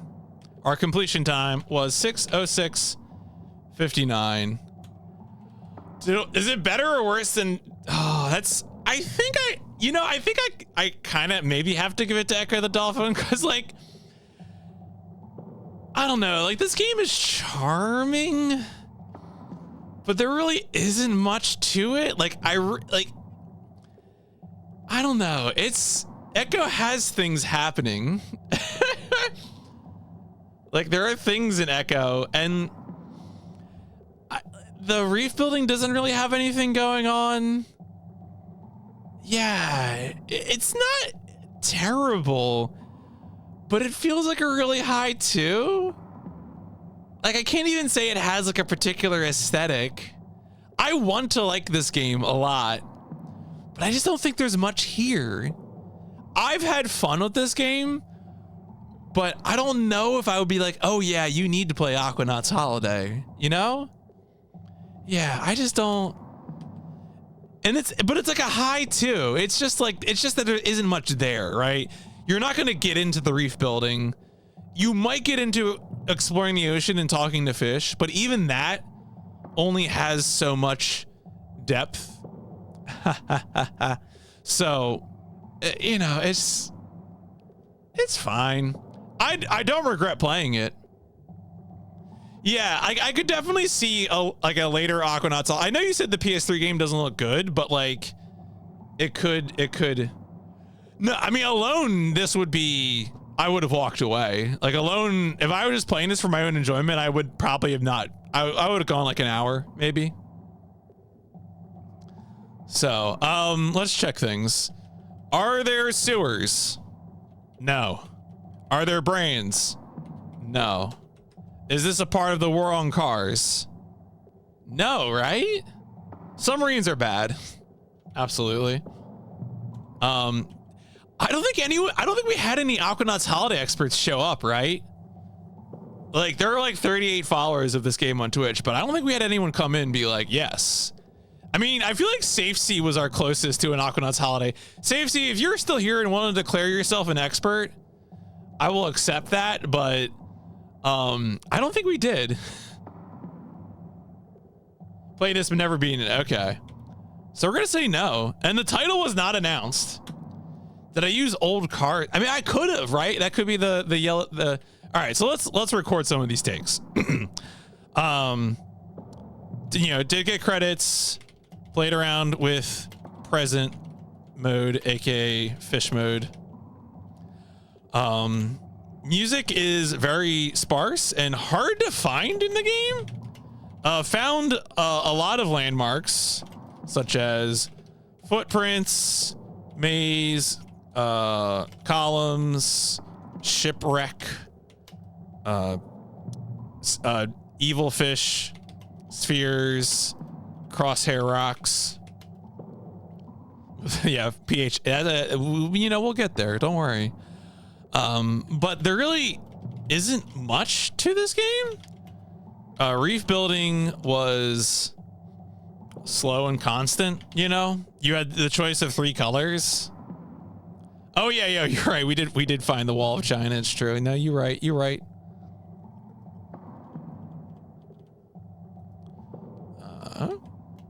Great Wall of China. So, cool premise, but hard to recommend. Gotta fix the word wrap here, as always. And then vertical align. All right.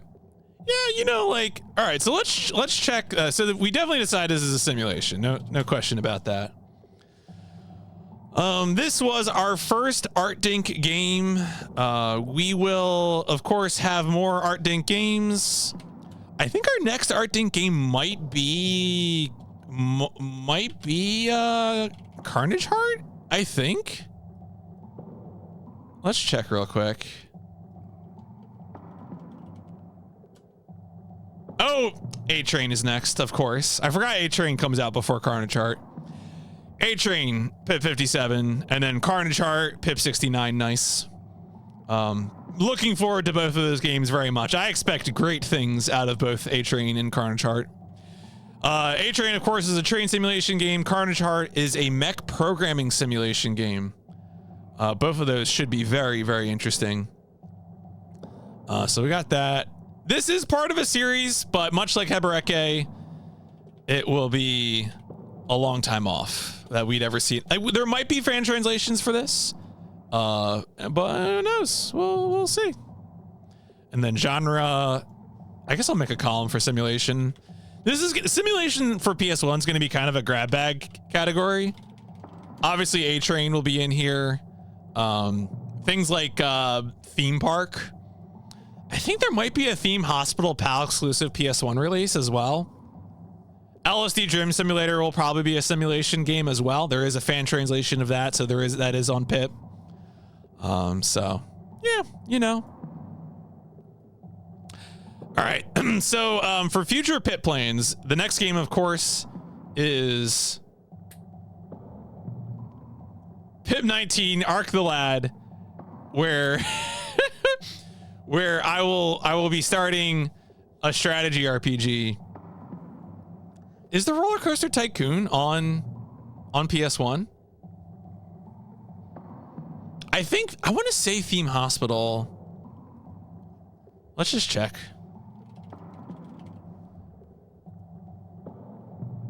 Oh no, it doesn't. Okay, it has it all regions. PlayStation. Yeah, Theme Hospital's on there. Worst port I've ever seen. Well, look forward to that when we get there. We'll get there when we get there. Don't worry. Forget about it. All right. We'll play it. It's like a while off. It's a while. How bad could it be? All right. We have a lot of other questionable PS1 ports to get through. But yeah, so Arc the Lad will be the next PIP game. That will be. I'm gonna move this fucking dolphin so it finds a different piece of music.